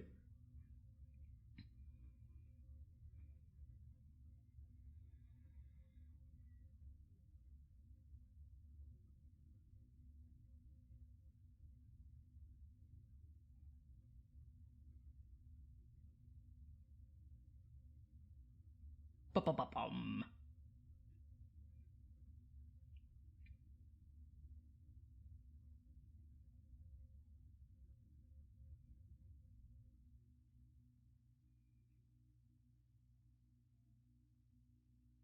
Mm-hmm.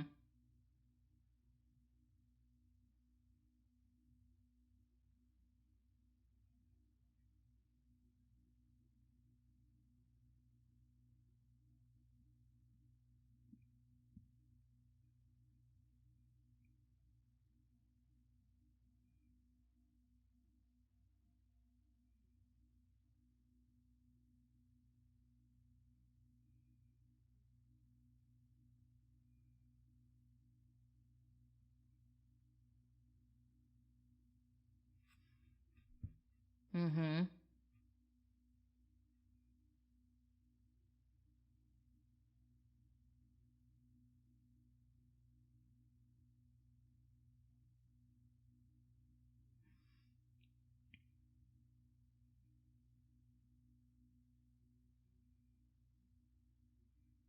Two women in a room talking.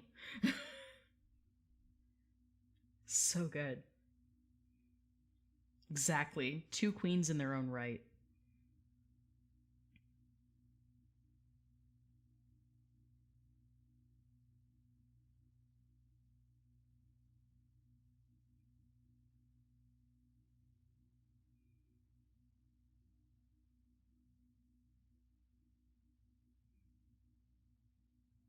Yeah, she's not entirely wrong. There would have to be popular support, or else it would just cause the rift, you know, to ablaze, basically.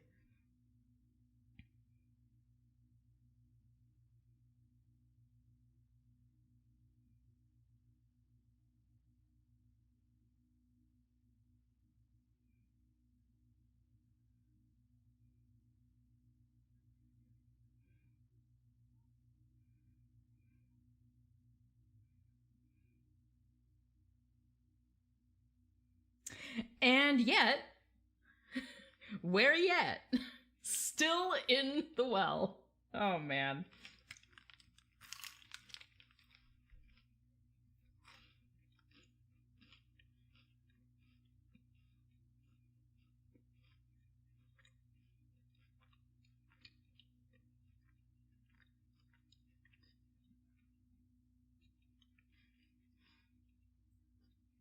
The luck it has to take.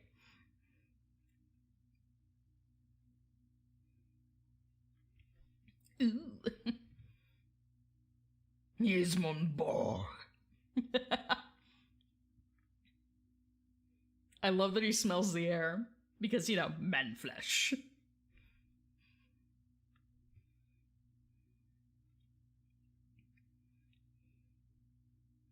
Yeah, how does he not have hypothermia setting in right now? Well, I mean, it is the Southland, so we don't know that the water's actually cold.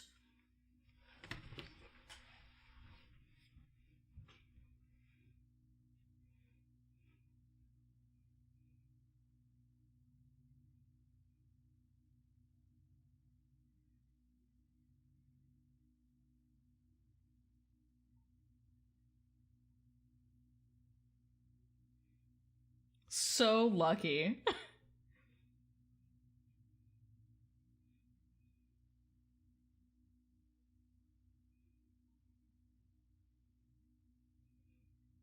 All the luck that you could possibly have. This was like a natural 20 stealth roll. Yeah, worst game of hide and seek ever.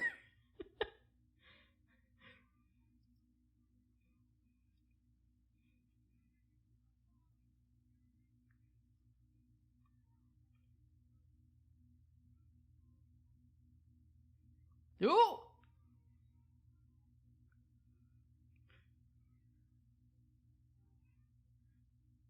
Oh. Bye, Vrath.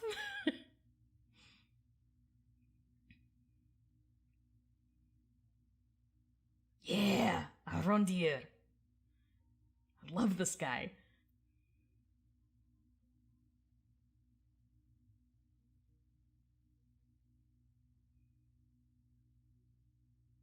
Now we get the really cool slow motion archery bit.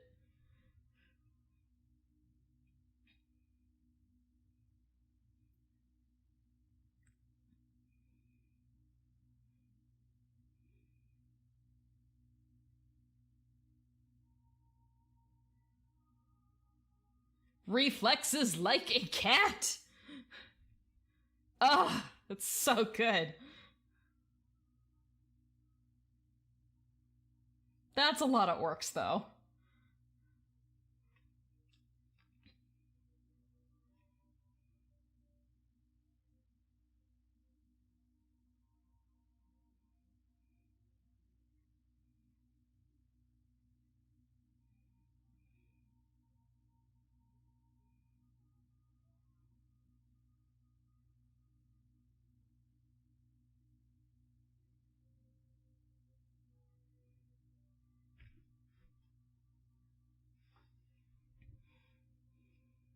This is sad music. It makes me feel like someone's about to die. I'm not relishing the vibe here.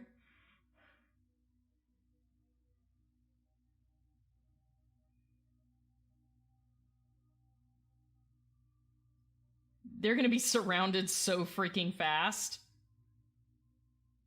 Yeah, don't kill Arondir. Not so soon. No, we know they survive this. Because we saw that scene where she's like, you know, rousing the troops in the village later. Yep, saved by the light. There we go.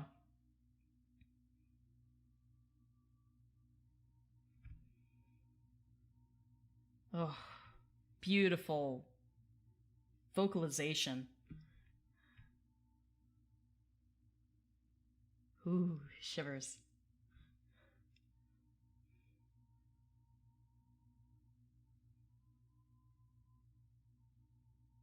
It's a good thing he's out of arrows. I say they're at least gonna keep on trying to shoot them, yeah. Great transition.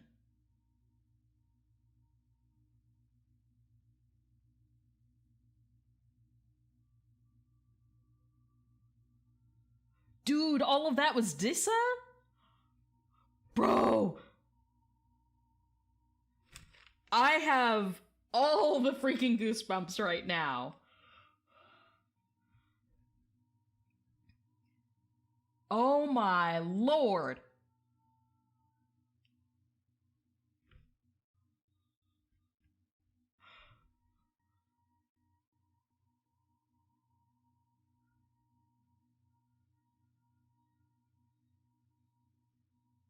I'm actually tearing up. Holy cow. Yeah, resonance. It's so cool. Oh my god. Okay, first tears. Disa gets first tears out of me. Holy cow, that was really cool.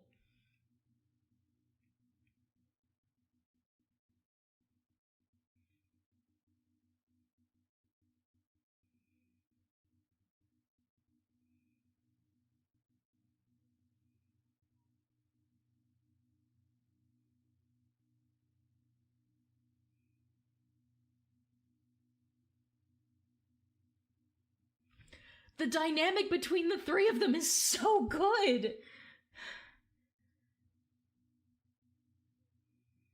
Ugh. That's a relief.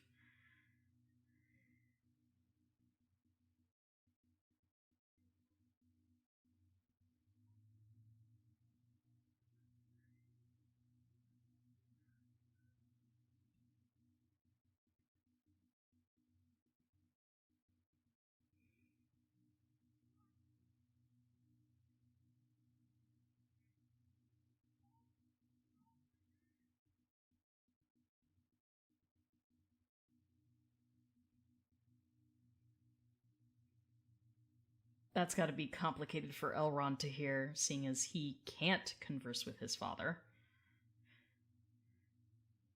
Dad's a star, mom's a bird. You know. He's probably thinking, don't be so quick to throw it away. Yep!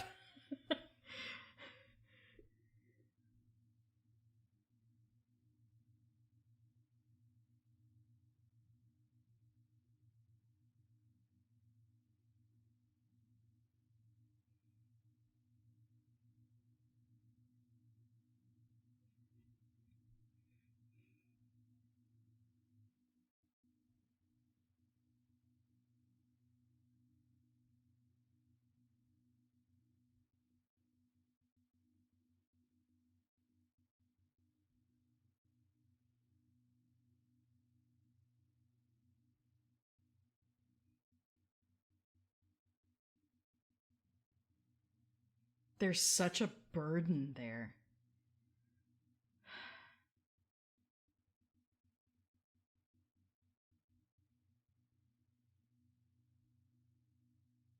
Right?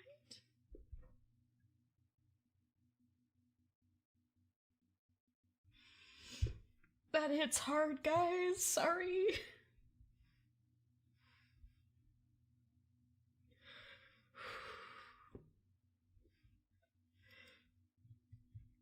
I love these three so much.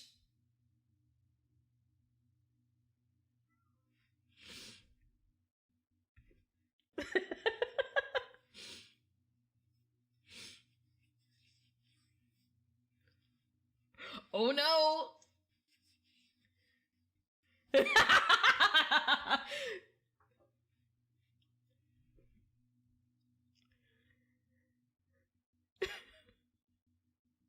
It was a battle cry. It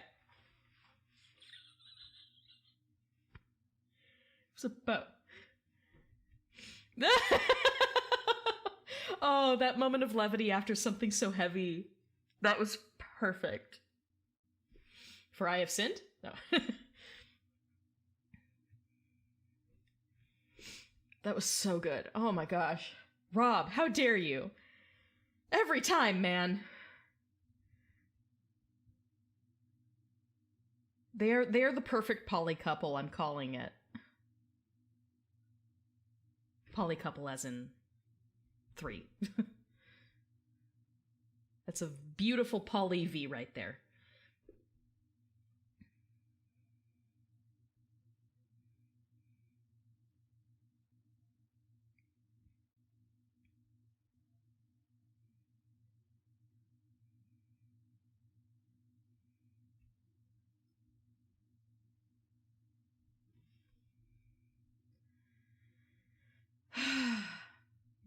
Oh dear. But you. The music instantly shifted.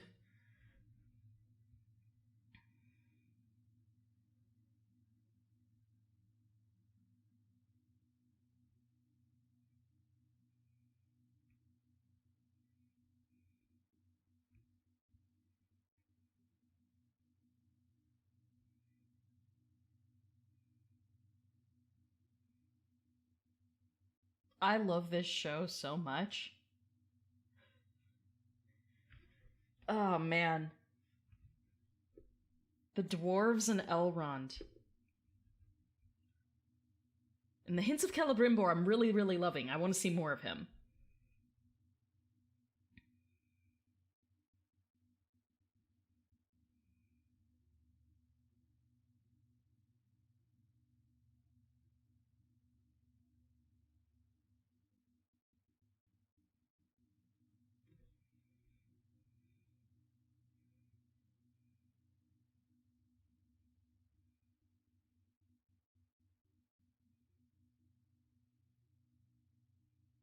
There always is. Because Elrond's will is not the only will at play here. Because Elrond is sincere. I mean, he made that very, very clear. But yeah, we have Celebrimbor to consider. Anatar might already be there, so there might be that influence that we haven't seen yet. Gil-galad has his own plans. Can I go to my boyfriend's house? My parents said to tell your parents that it's okay.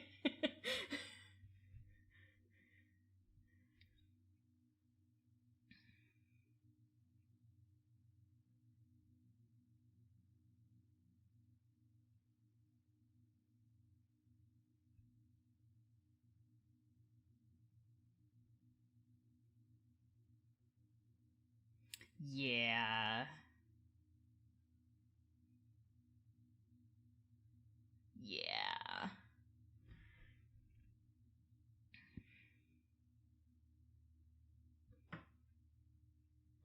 Hi, Gray.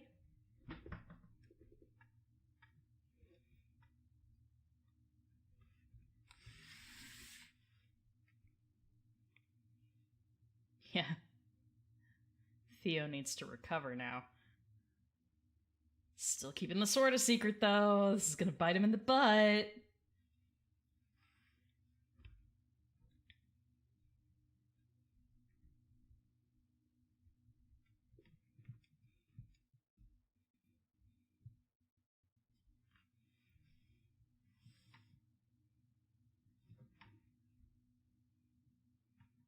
Yeah, who is this guy? Who has the hilt and stuff?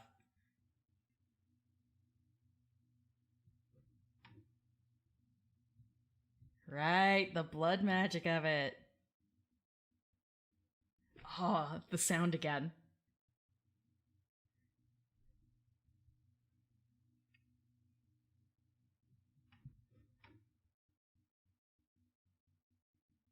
Ooh.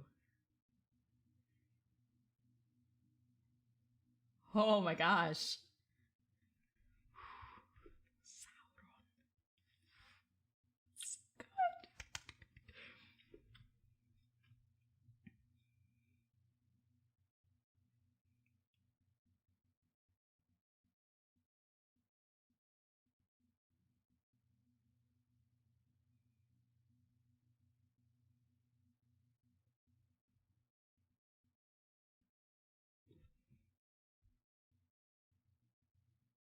Oh man! End of episode? Probably end of episode. Oh my gosh! The plot thickens!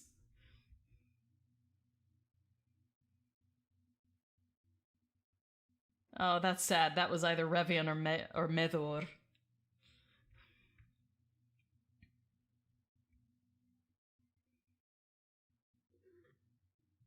It's in the tower. Ba-ba-ba-bum.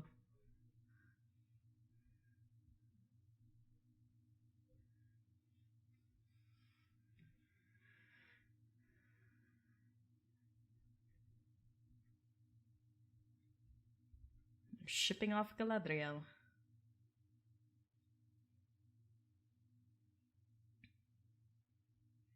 Go in peace, he said.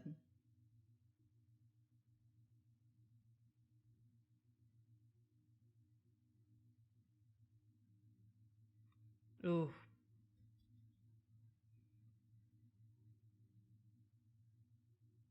Ooh.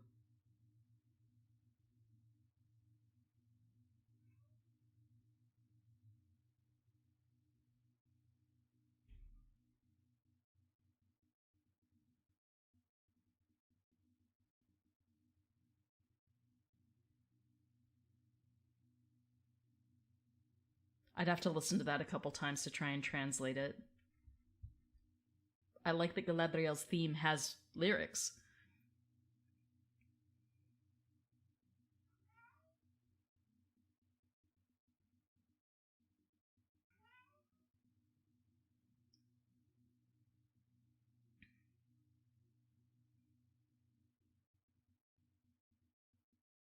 Yeah, the soundtrack is fantastic.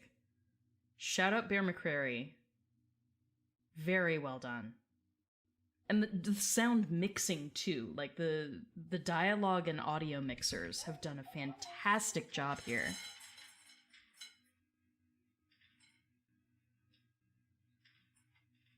Sorry for the noise behind me, that's my cat feeder. Oh, and there we go.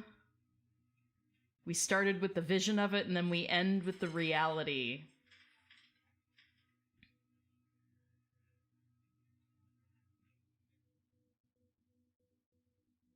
Basically, the story behind this is that when the tree dies, the line of kings of Numenor has ended. So seeing it wilt like this is a very, very bad omen.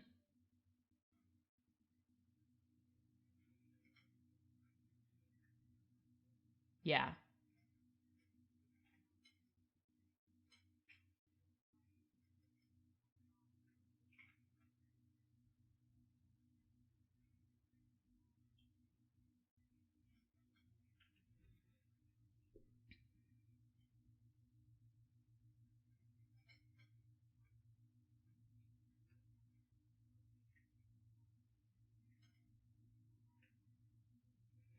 Oh, and they're at opposition.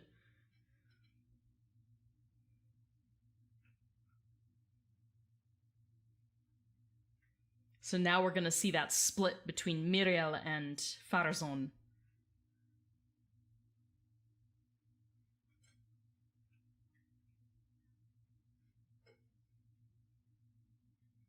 And see the elven architecture in this older section of Numenor.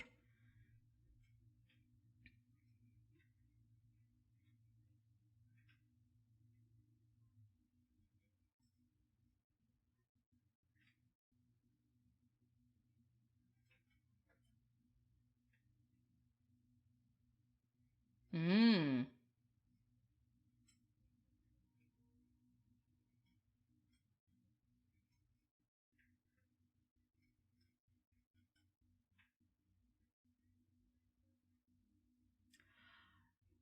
Interesting.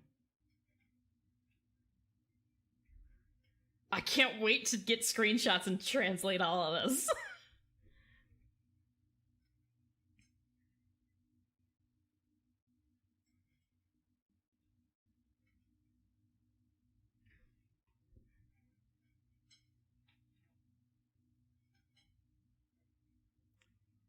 Varandil. Untamo.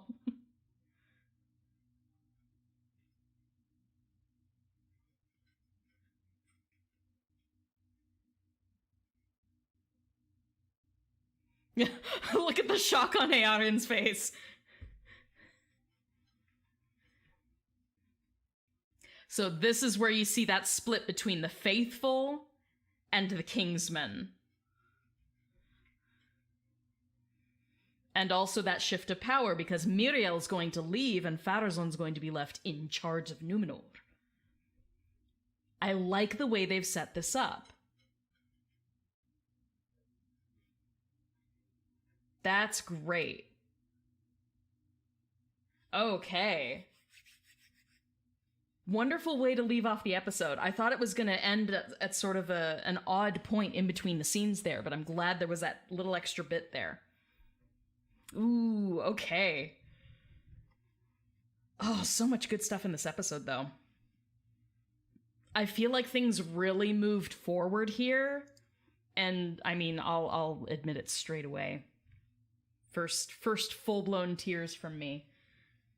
I mean, Disa set it up first. Like, I was already, like, fragile from that amazing singing. Sophia, girl. Sophia, girl. What an amazing voice she has. But that got me going, like, that put me in a state.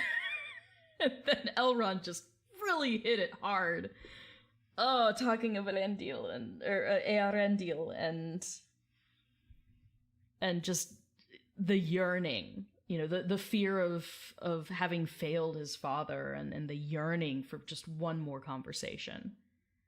Oh, that struck a little too close to home. Okay. This month is gonna be rough for me. Like, it has been amazing, but it's also really hard because my partner passed 3 years ago as of September 30th. So September is always a really tough month for me. And having this show going on, like, it's great, but it's also like really hard. Just because, oh man, I really wish I could share this with her. I wish she were physically here with me, not just, you know, here in spirit. Oh my gosh. So good, though. Yeah, these next few episodes, like, I'm really, really liking this so far. So this is the halfway point. So these are the first 4 episodes out of 8 in the first season. So, like, there's... We can expect what we've gotten again. But things are starting to pick up some speed, which is really, really good. And based on what we saw with the different characters and, you know, talking of Sauron openly in the Southlands, we've got the orcs that are clued into the whole sword thing, and Theo, and I'm still in the boat that thinks that Halbrand is somehow Theo's father, because the blood oath that was sworn to Morgoth. But on the same token, who's this older guy who has, you know, these markings like he's given blood to the sword in the past himself.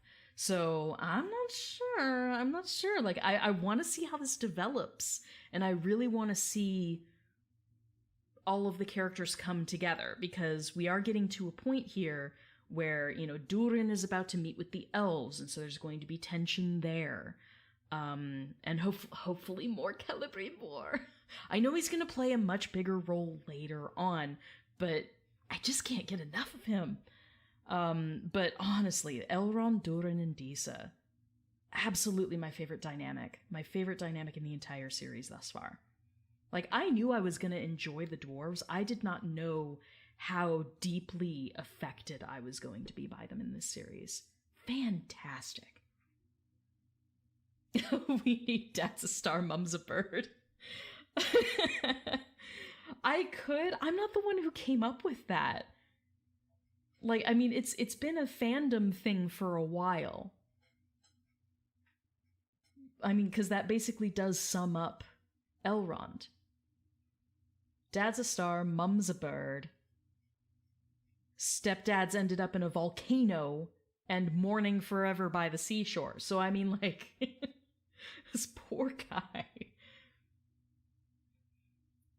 And I mean, you know, even though Elrond's foster fathers, Maedhros and Maglor, were the sons of Feanor, they were Celebrimbor's uncles. So that makes for a very complicated dynamic there. But actually, now that I'm thinking about that, in that same vein, we had a hint of Celebrimbor had interacted with Earendil, which means that Celebrimbor was in the Havens. He was at Sirion before Earendil left. And that gives us a little hint as to which background they're going with Celebrimbor, because there are a couple different background stories that you could have, like timelines that you could conceivably have with Celebrimbor's character. And I actually have one drafted. I haven't posted it on my blog yet. I need to do that. I will make sure I do that, hopefully in the next week, because I basically made up my guess as to the timeline that they have gone with for Celebrimbor's backstory, because he's one of my favorite characters, so I'm very familiar with him. But I'm hoping that they gave him sort of a background with Gondolin, and a background with Sirion, and just there's a lot of different moving pieces. But Celebrimbor could have been present for the kinslaying that his uncles did at the Havens of Sirion, the third kinslaying. And it wouldn't have been the first kinslaying he would be present for. I really, really like the thought that he was there and witnessed it. And again, that just, it adds to the complication between, you know, Celebrimbor's dynamic with his own family, because he was the first one to really just be like, y'all crazy. And he himself did not take the oath that all of his, you know, that his father and his uncles took, along with Feanor. Wasn't Celebrimbor in Gondolin when it fell? In one version of his backstory, yes. Basically, he learned some of his craftsmanship from I'm forgetting the guy's name, but there's an elf. He's only mentioned in Unfinished Tales, I think. But that version of Celebrimbor's backstory did place him in Gondolin. Basically, he broke with his family relatively early on.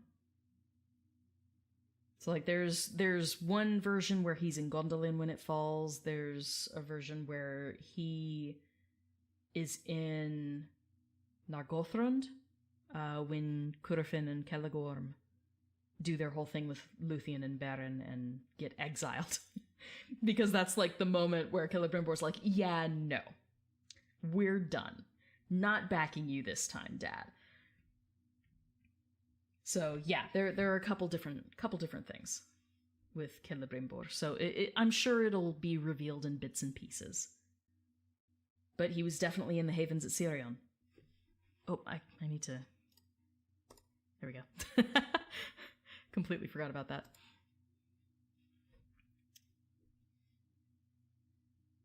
Forgot about my timer there. But yeah. I forget what I was saying about Elrond, but just, oh man. Fantastic acting out of all these actors. I'm really, really enjoying it. Like, even Theo.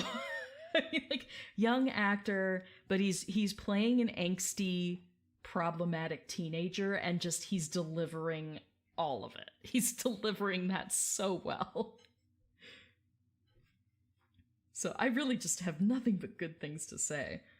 I do want to see more of this Adar character and see what's going on there. I did miss that dialogue at the beginning. Let me go back to the beginning where we have that scene. Yeah. Okay, I'm jumping back really quickly now that I have the subtitles on. Okay, I'm rewatching that bit where that pretty light is being cast over him when he's kneeling down. Elrond takes up, you know, an arrowhead or something. Okay, where were you born? Soldier. Okay, I missed this before. I didn't have the subtitles on. Yeah, I heard the Beleriand. Okay, by the mouth of the river. Who are you? Yeah, okay. By the mouth of the river. Ah! He's probably talking about the galleon.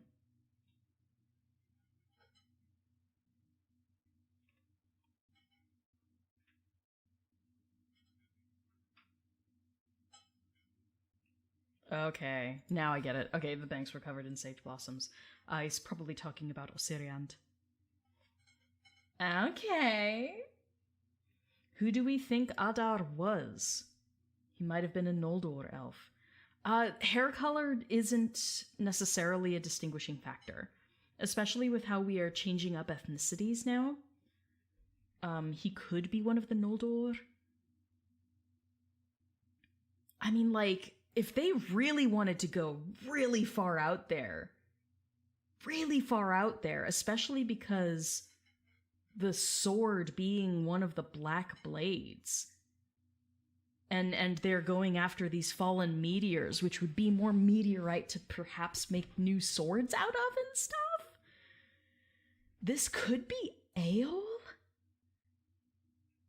I mean, like, Eol would have had to have been resurrected, though.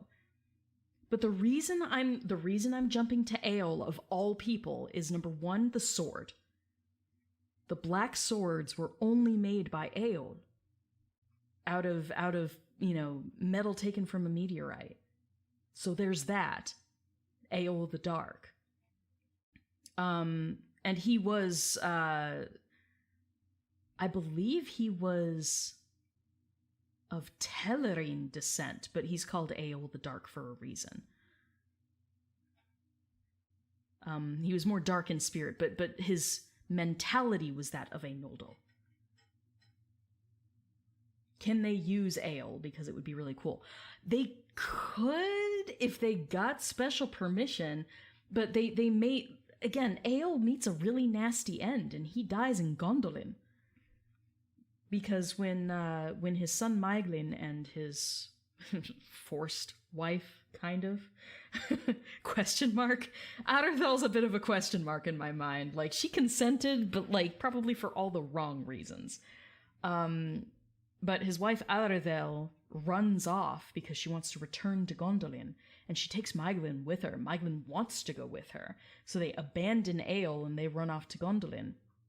Eol manages to follow them, and, basically calls them traitors, and as he's basically like, son, come with me, come back with me, and Maeglin is silent, as is his wont. He's a very silent, intense elf. And Eol throws a spear. He's like, well, if you're not leaving with me, you're not leaving, period. And he throws a spear at him that's poisoned, but his mother Adarthel steps in front of it, and she gets hit instead, poisoned, dies that same night. This is all Silmarillion lore. This isn't necessarily spoilers for the show, so forgive me. But this is me just following that line of thinking, because at that point, Eol is taken by Turgon, who is the king of Gondolin, and he's thrown off the ramparts. He's taken up to the high tower and thrown over the edge.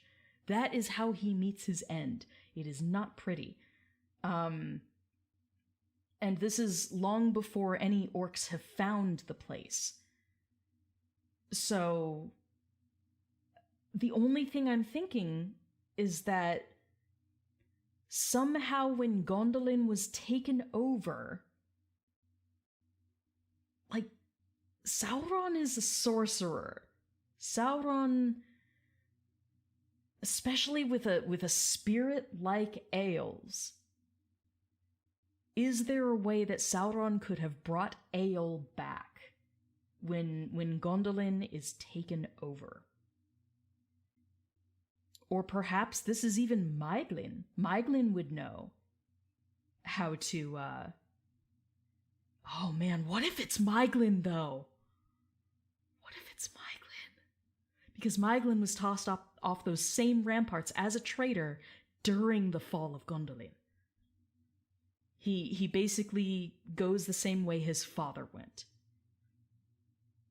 But that's during the actual siege of Gondolin. At that point, his remains could have been taken by the enemy. And with the power of Sauron and Morgoth at the time, because Morgoth is still around, perhaps they did take Maeglin.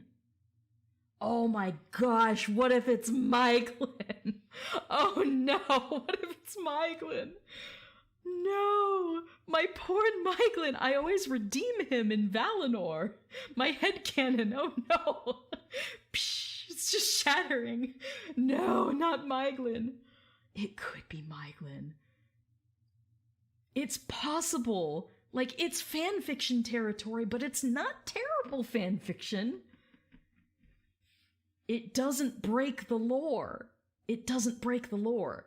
You could what if, and he fits the description of Myglin. That's what kills me. Because Myglin had dark hair. He looked like a Noldo elf because he resembled his mother, but his temperament was his father's. He was quiet. He was deeply introspective. And he bottled a lot of his emotion. And we see a lot of that in this character already. But the only other person who would know how to forge black blades would be Myglin. And he would have learned it from his father. It could be Myglin. Okay, so I don't know that we'll ever see him named Myglin. But when it comes to the character of Adar, it could be Myglin. No! I'm so upset, but I'm so excited at the same time. Oh, man. If this is Myglin, I swear to God, if this is Myglin right now. Oh, man. I'm kind of hoping it's Myglin. Because, like, what a twist, you know, like that, I was not expecting that. And I mean, just, I kept hearing from people, like, everyone is saying Sauron doesn't appear in the first season. We've heard that repeated multiple times. And yes, that could be a lie. It could be Sauron in disguise in some way, shape, or form here. But if they're telling the truth and Sauron does not appear in the first season, at least, you know, not in person, or at least not being revealed, then this could potentially be Myglin. What if Myglin was taken by the dark forces at the fall of Gondolin? Because elves don't die. Not necessarily. And you had, you know, Sauron was a very powerful necromancer. And Myglin had already been turned. The promises that were made to Myglin to ensure the fall of Gondolin were that he would get Idril, which of course was a lie. No one had any intention of letting him have Idril. And honestly, they would have told him anything to just get the location of Gondolin out of him. But he was told that he would rule Gondolin. So, I mean, how dark is that? How dark is that? Okay, like, I'm hoping we get some dark hues in this TV series, especially as the seasons progress. We're gonna hit some very heavy topics, you know, with the fall of Numenor, with the betrayal of Celebrimbor. Like, these things are going to get dark, and they should, because Tolkien didn't stray. He didn't shy away from those dark themes. He explored them.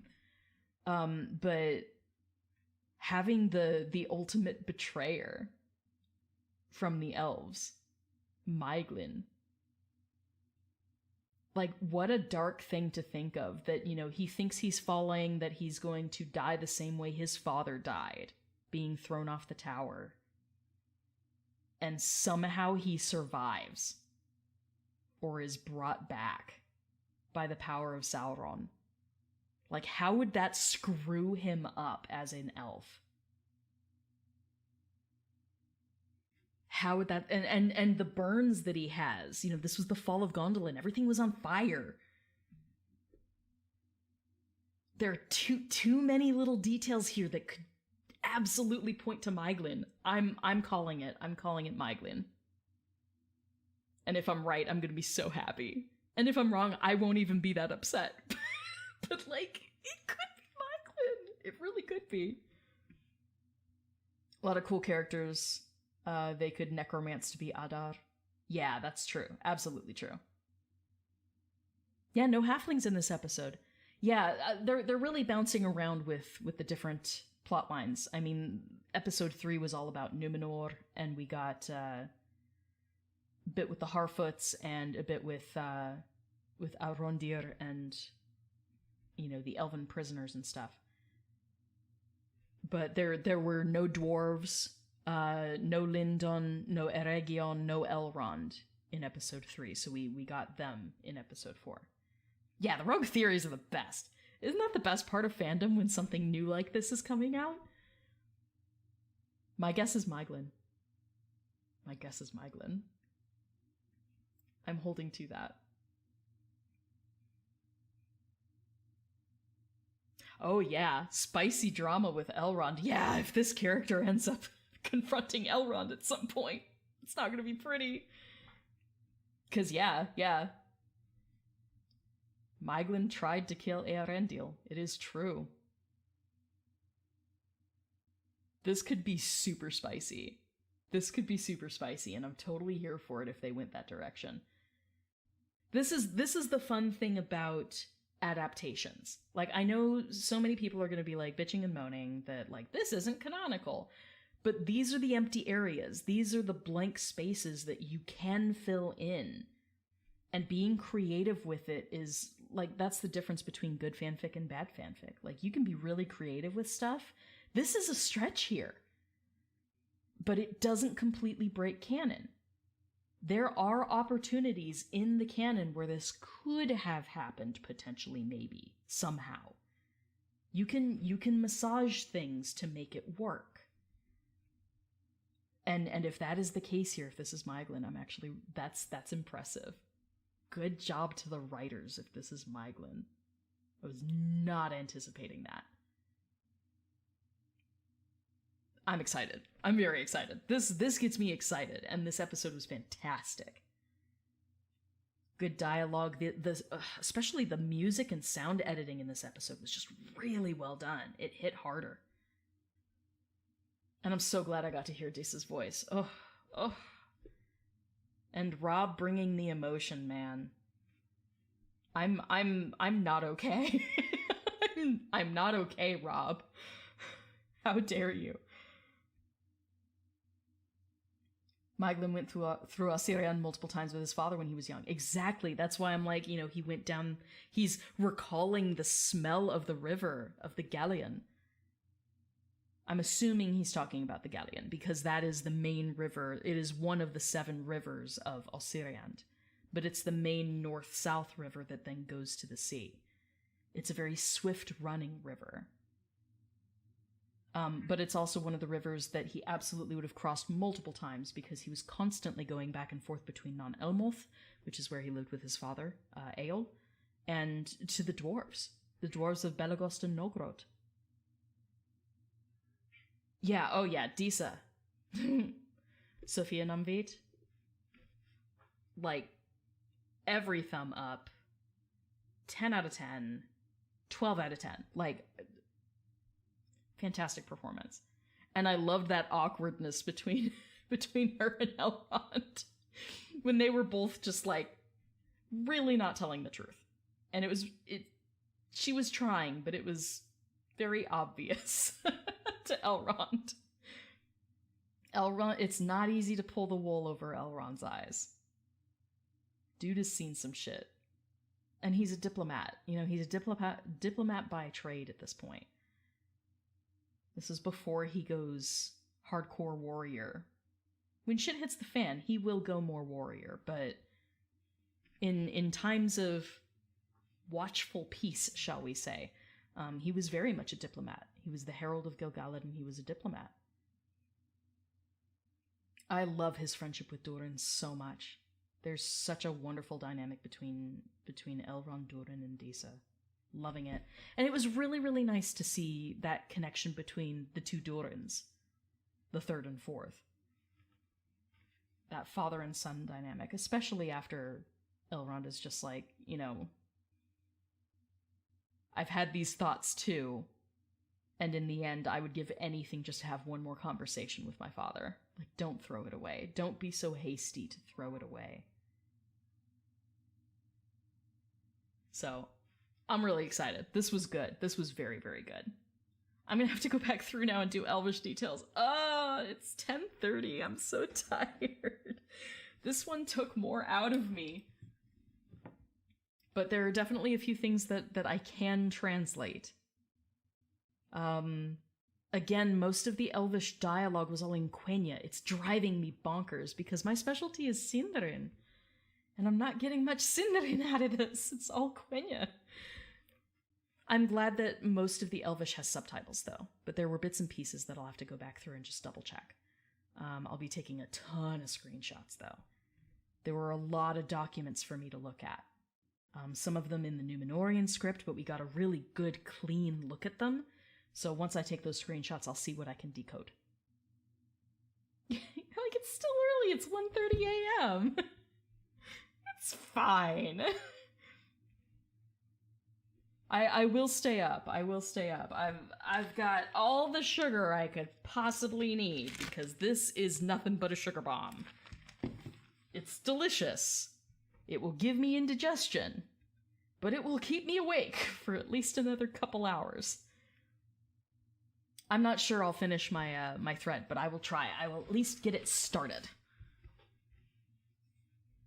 Time to brush up on my Quenya. What brushing up? I never learned it. I have the lessons, I just don't have the time to take them. I'm struggling just keeping up with the normal stuff. I do have friends in high places, though. Thank goodness for the people on that Discord server. Shout out to my Discord. Well, it's not even my Discord. I was just invited to it. I'm a noob.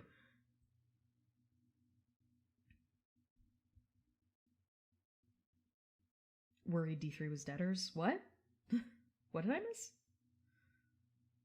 What do I think about Theo? Is he going to grow up into the Witch King? Or is Halbrand going to come back and take the hilt and become the Witch King? It's a big question mark, obviously, but I don't know. I mean, you gotta think, this whole thing is a condensed version of the timeline, right? And for Theo as a character, this is a coming-of-age story. And so it is very much a, what kind of man are you going to be as you move into adulthood? And, you know, his heritage is loyal to Sauron. And he seems proud of it. And he's just had exposure to this weapon that is powerful. And it feeds off his blood. And while that is very scary, you know, the guy he was talking to, the guy from whom he stole the sword hilt, he's talking about Sauron like it's the second coming of Christ, you know? Like, he's talking about Sauron like this is our savior come to save us again. Like, it means his time is drawing near. The meteors mean it's his time again. And he's coming back. It's very make way for Prince Ali kind of thing. But, like, I could see Theo being, even if it's Theo and Halbrand, being two of the Nazgul. I don't know if... The thing is we don't know where Theo stands when it comes to royal blood, because basically these 9 rings are the 9 rings that are taken from the elves and then twisted and repurposed and given to men. They're given to kings of men. Now, we could take that with a grain of salt and be like, kings of men, meaning these are people who were elevated by Sauron, not necessarily those of noble birth only. But it's supposed to spread out quite a bit. So part of me doesn't want to think that more than 1 ring is going to go to someone from the Southlands. I could be wrong about that, though. Absolutely. And just we don't know what the arc is going to be for the character yet. It could be, you know, Theo is starting out very much aligned with Sauron from the get-go. And so I think it's a more compelling story arc for him to be confronted with Sauron and see the reality, not just the hero worship. It's never meet your heroes, right? I'm sort of hoping that Theo's character gets to meet Sauron and experience the will of Sauron and will make up his own decision, you know, make up his own mind, and perhaps it will be his story arc to be aligned to Sauron in the beginning, but then see what Sauron actually is, and then be disillusioned by it. That it won't be everything that he's hyped up in his head as he's grown up, with this sort of, friction with the elves. So I could see Theo going to the dark side and then maybe having an internal conflict and then maybe switching to the light side. Whereas Halbrand starts on the light side and then maybe goes dark and becomes the Witch King. Halbrand, I think, is still a very, very likely Nazgul character. But again, I'm all for twists and turns that I can't see coming. I know the lore, but there's a lot of empty space here, especially with the original characters, that we get to fill in. We get to watch them do something cool with it. So I'm hoping they keep us guessing. I'm hoping that everything that's being hinted at right now is not necessarily what it seems, because that makes for a lot better storytelling.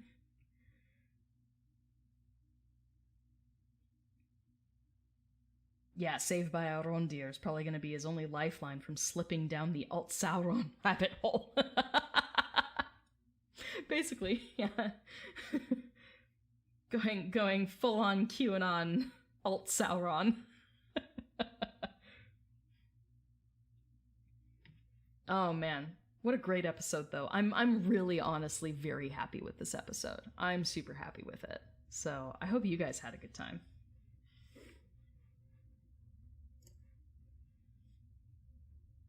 Numenor is fucked. Yeah, like, all the good people are gonna leave to Middle-earth.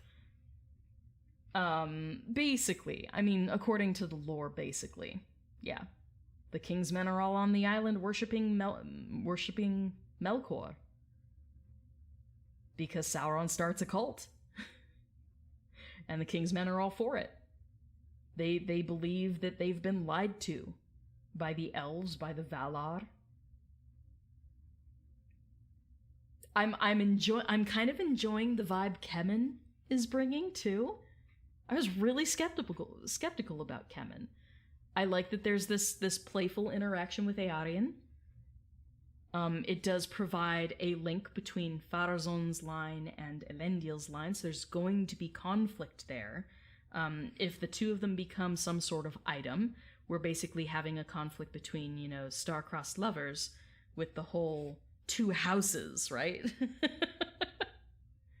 In Fair Verona, where we set our scene. It's very much Montague and Capulet. Because the King's men and the faithful they will not get along, ever. Canonically, it does not happen.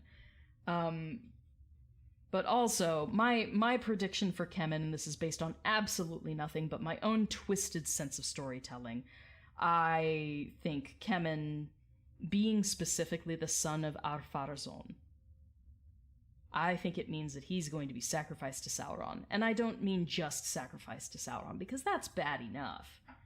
Having Kemen in there as... Can we call him Kemen fodder? Instead of cannon fodder? Kemen fodder! Poor Kemen. Not only do I see him as being sacrificed, like he is leverage, right?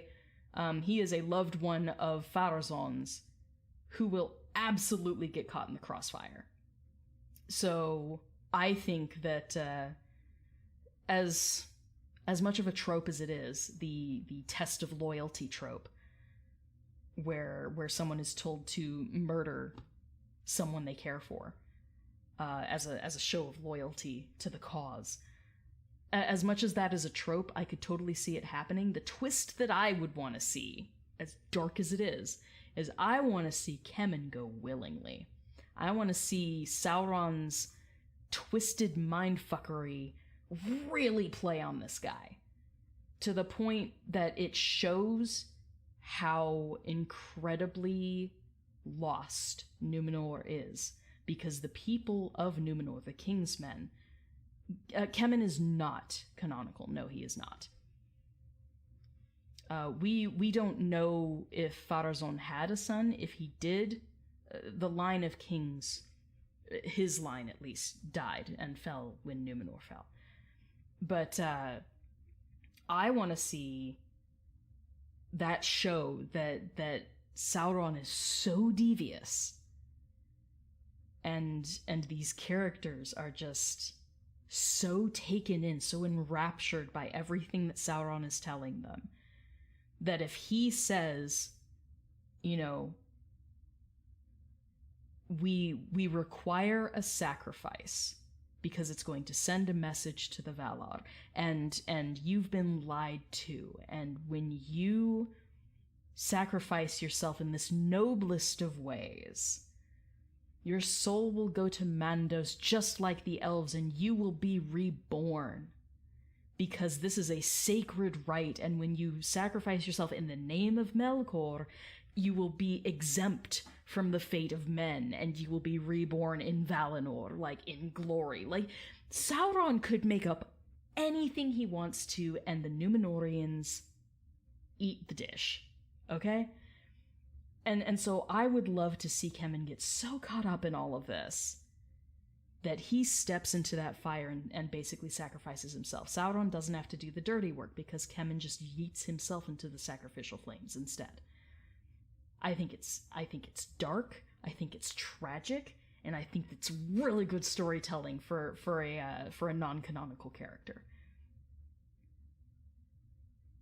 If Halbrand is Melkor, I don't think so. Melkor is out in the void. Melkor has already been chained out in the void. He's not present during the Second Age, period. I think having Melkor present at all would break canon. I think that would be a very hefty break from canon. Whereas most things are staying true to the lore even if they're pushing the envelope a little bit. Yeet Kemen. I don't think Kemen's gonna have to be yeeted. I think Kemen's gonna yeet himself. Press F in chat. F for Melkor.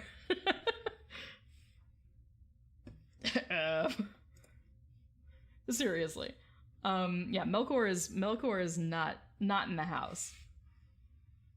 Follower of Melkor. Absolutely. No, and that's one of the designs I have planned for the merch that I'll be dropping in the next couple days. I have a Melkor Saves. Just like the Jesus Saves shirts. But it says Melkor Saves and it says join the glorious Discord. It's gonna be very nice, very nice. Kemen yeet Kemen. It's gonna be so bad. Oh man. Eminem's gonna rock Numenor so hard. And have him questioning all sorts of shit. No, I look forward to that though. Like the fall of Numenor is supposed to be just this wonderfully tragic play on all of the mortal insecurities. And it's the reason it works, is because Sauron just knows how to play people. Hi, Gray. Come here. It's okay. Gray, come here. My silly kitty. Yeah, I have a Melkor Saves. Like, want to see it? I can bring that up. Pretty sure I can bring that up on stream. Let me do it. Let's turn the music back on. There we go. It's soft, but it's there. Okay, add image. Okay.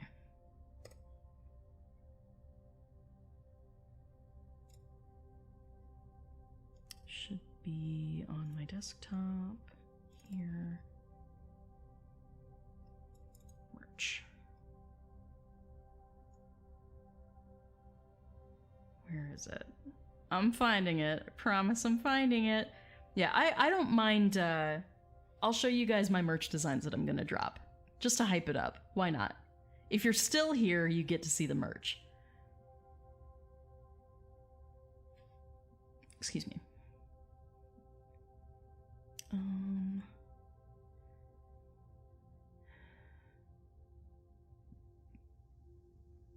It's not the eye ones. It's not... There it is.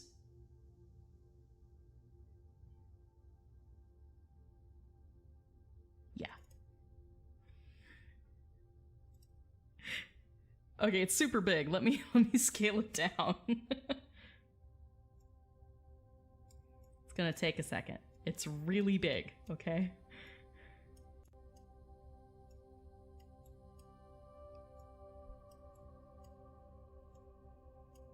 There we go. It's very simple. Ta-da! Melkor saves. Join the glorious Discord. On black shirts. Because of course. At least dark-colored shirts. Dark-colored shirts. But there's my Melkor saves. I can show you guys the other ones too.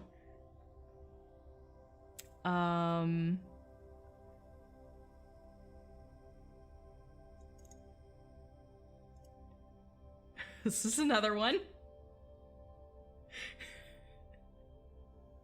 For, you know, Sauron as Anatar. Welcome to Simp for Sauron September, my friends.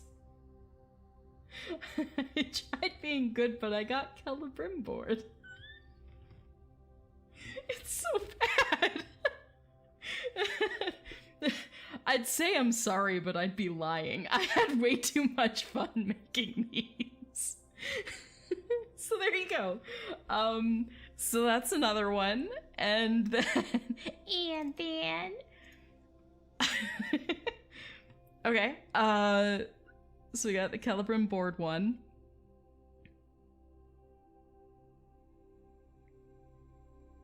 Where is it?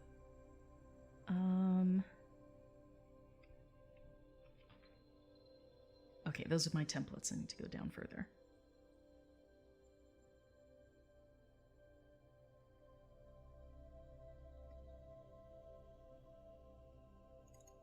And there's this one. Let me size that up.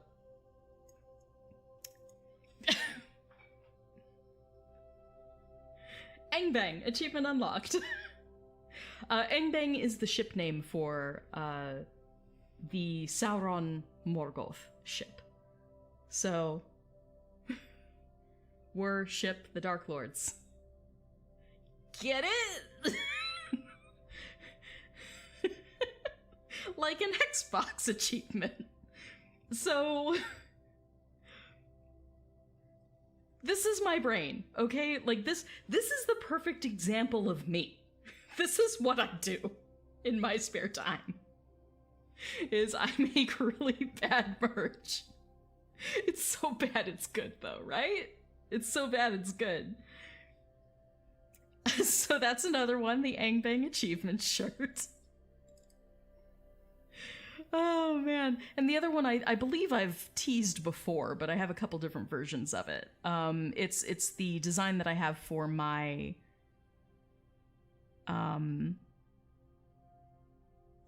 yeah. Ooh, too big. Yoink. Okay. And then there's this one.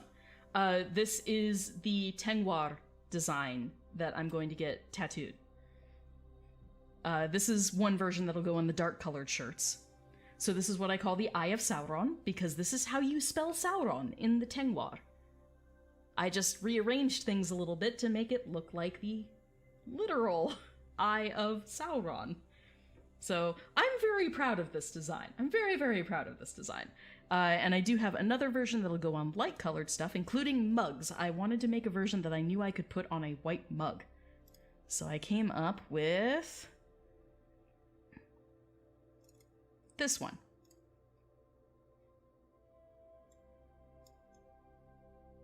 I know it's hard to see because my background is very dark. So, just so you guys can see it against my pale ass skin. So, same design. But you can see the sort of, you know, dark flames and the red eyeliner feel that we get a lot of times with, sorry, I'm like, where are my hands? There we go. Like that. Like that. That shows it, right? Kinda?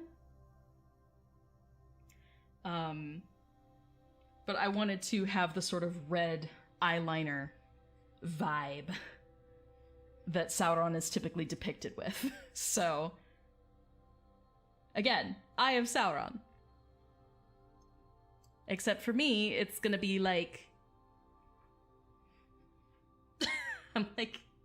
It'll be on the arm, like that. It'll be kind of like that. There you go. That's not awkward at all.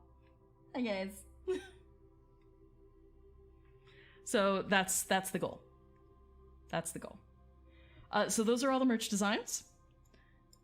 Except for perhaps, not making promises, but perhaps there will be a collab with Dawn as well. We're working on it. Yeah, I'm gonna need that on a mug. Pronto. I will actually buy one of my own mugs for once. There's a lot of times when I have to really pick and choose which pieces of my own merch I buy. But this one I definitely want one. So those are my merch designs. Welcome to Simp for Sauron September. Hashtag will be used on everything. I literally named the files. They all are Simp for Sauron, and then they have their own individual names. So it's a series.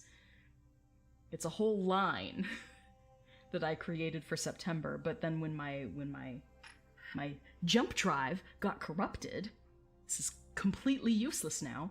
I thought I had lost all of the designs, but I ended up being able to recover the Photoshop files that had all of the various layers. So I was able to basically recover the images. It was such a relief. So those are my merch designs for September. They will be up in the next couple days. Follow me on social media. I will make an announcement.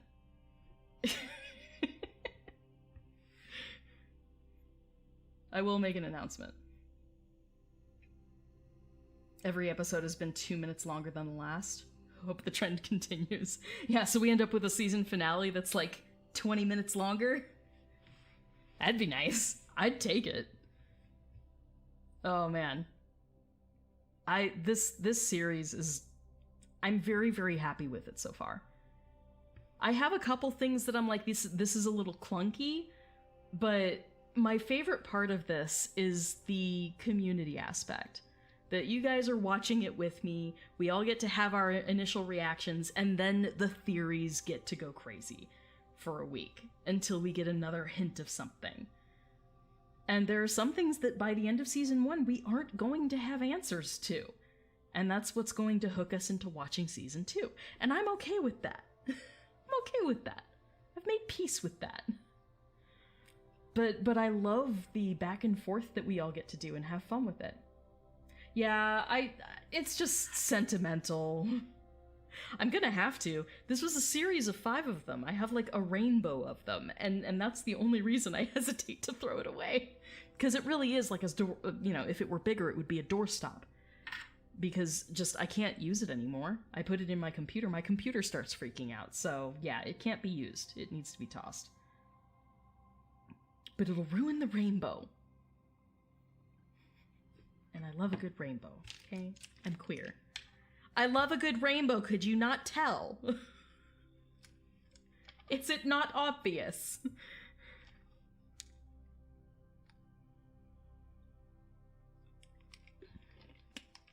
I had a lot of fun making that graphic too.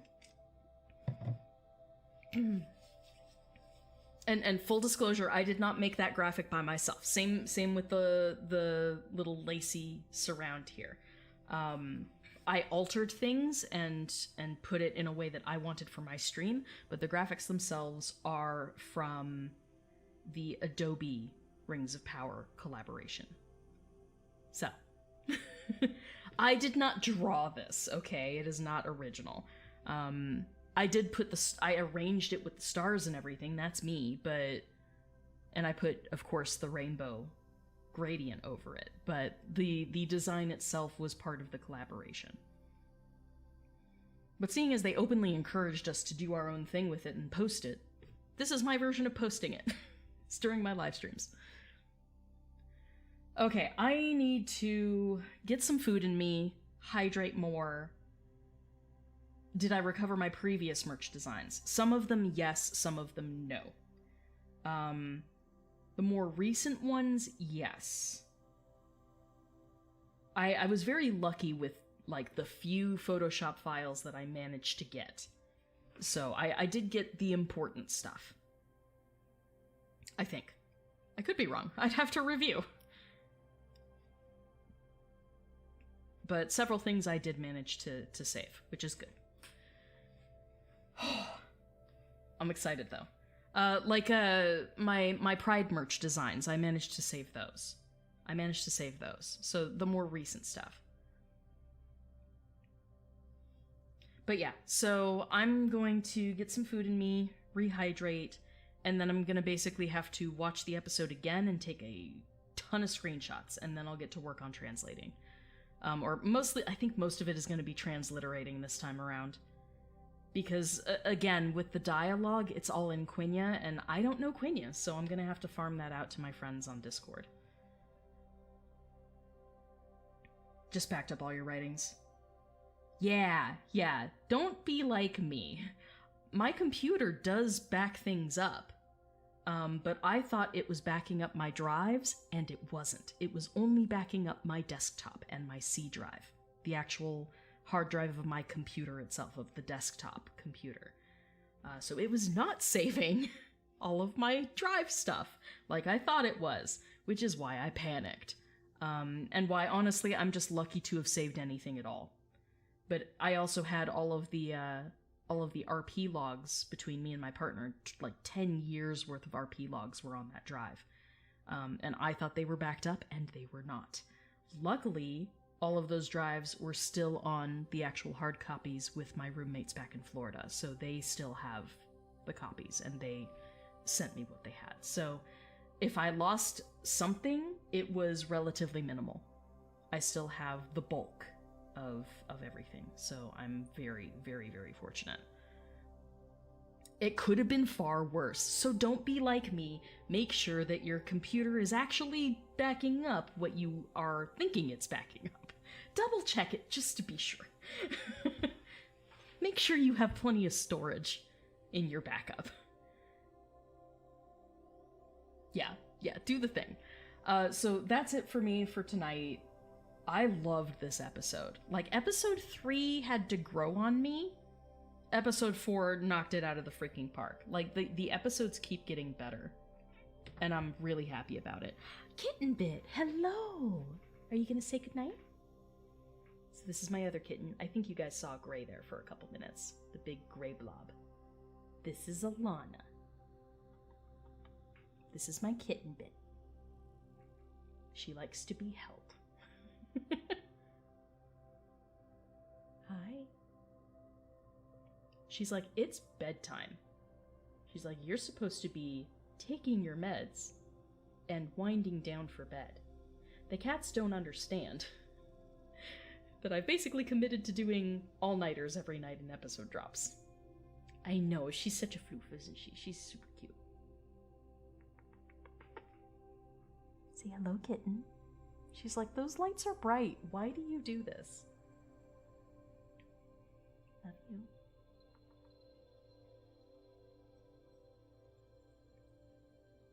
She's a good girl. You're a good girl,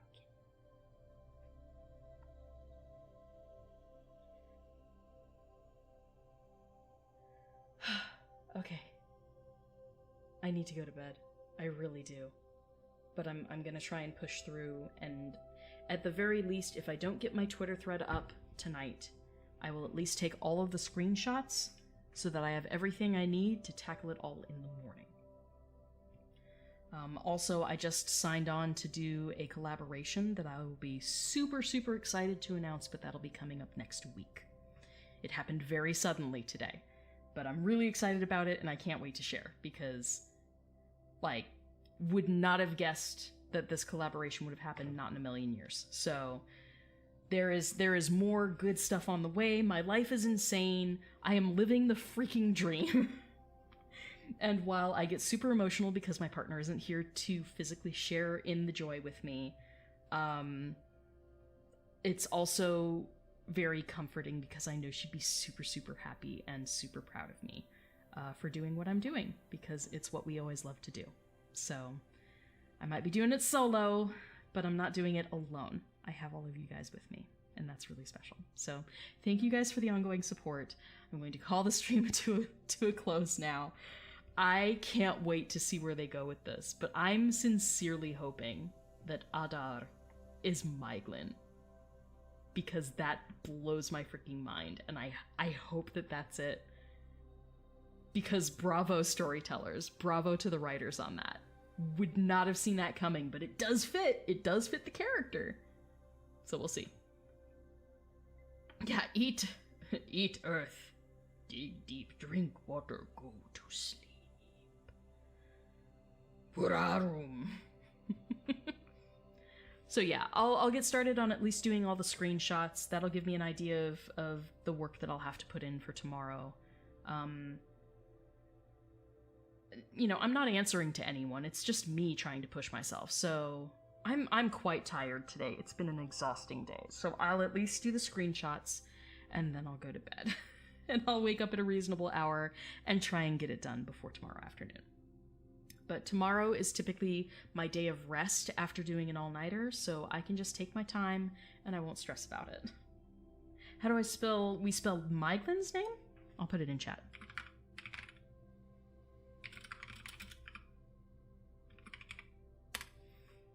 So it's Myglin, son of Eol. I'm thinking it's Myglin. There are a lot of things that align properly for it to be Myglin. It's a stretch when it comes to canon. But he did basically sell his soul to Sauron.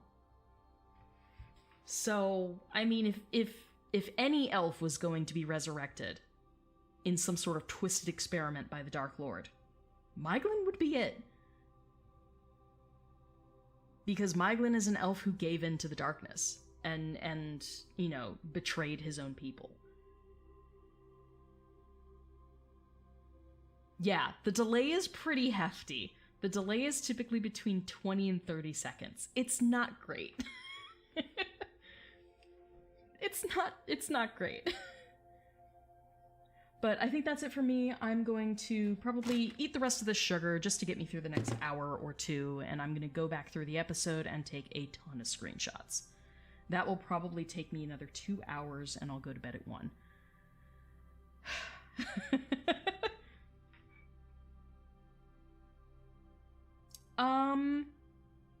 Yeah, you can share the theory. Just tag me in it, if you will.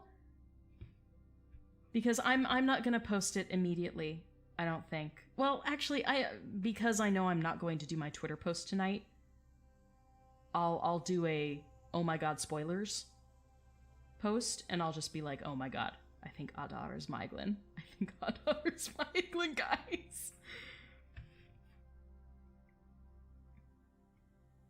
One minute it's Sauron, one minute you think it's an elf. Yeah, it could be anybody. It still really could be anybody. But you look... Okay, the reason I'm thinking it's Myglin, another thing, is when you look at screenshots of him, the close-up of him, I have it paused on my screen right now, and me looking at his armor and the way his chainmail is done, his chainmail resembles Galadriel's. It looks elven-made.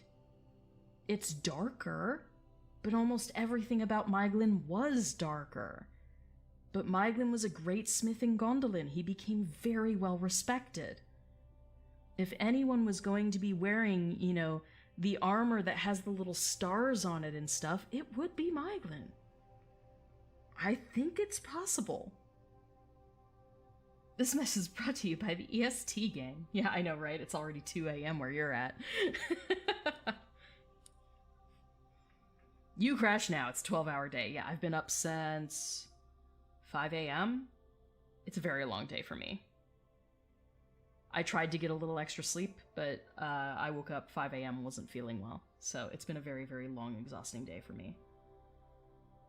Yeah, it looks like elven armor. There are elven bits and pieces to that, and it's that very fine mesh chainmail that Galadriel has.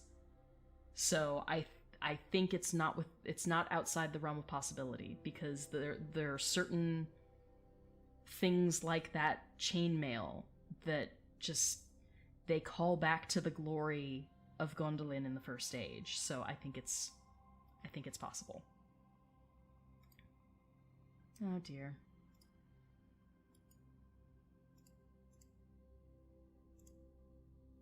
I'm going to remove. Bye. Sorry about that last bit of chat there. You can share this on the spoiler threads on Callie and Nubeta's Discord. Do it.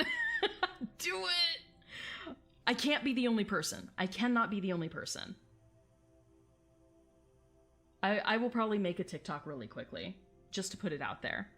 Because I know I'm super behind on doing... I wanted to do TikToks for all of the major Elvish details. I just haven't gotten to it yet. I will try. I will try in the next few days to catch up on some of my favorite details from the different episodes. But I don't think I'm gonna even preface it with anything. Just be like, this is spoilery. Episode 4 spoilers. I watched it when it premiered. If you haven't watched it yet, click away now.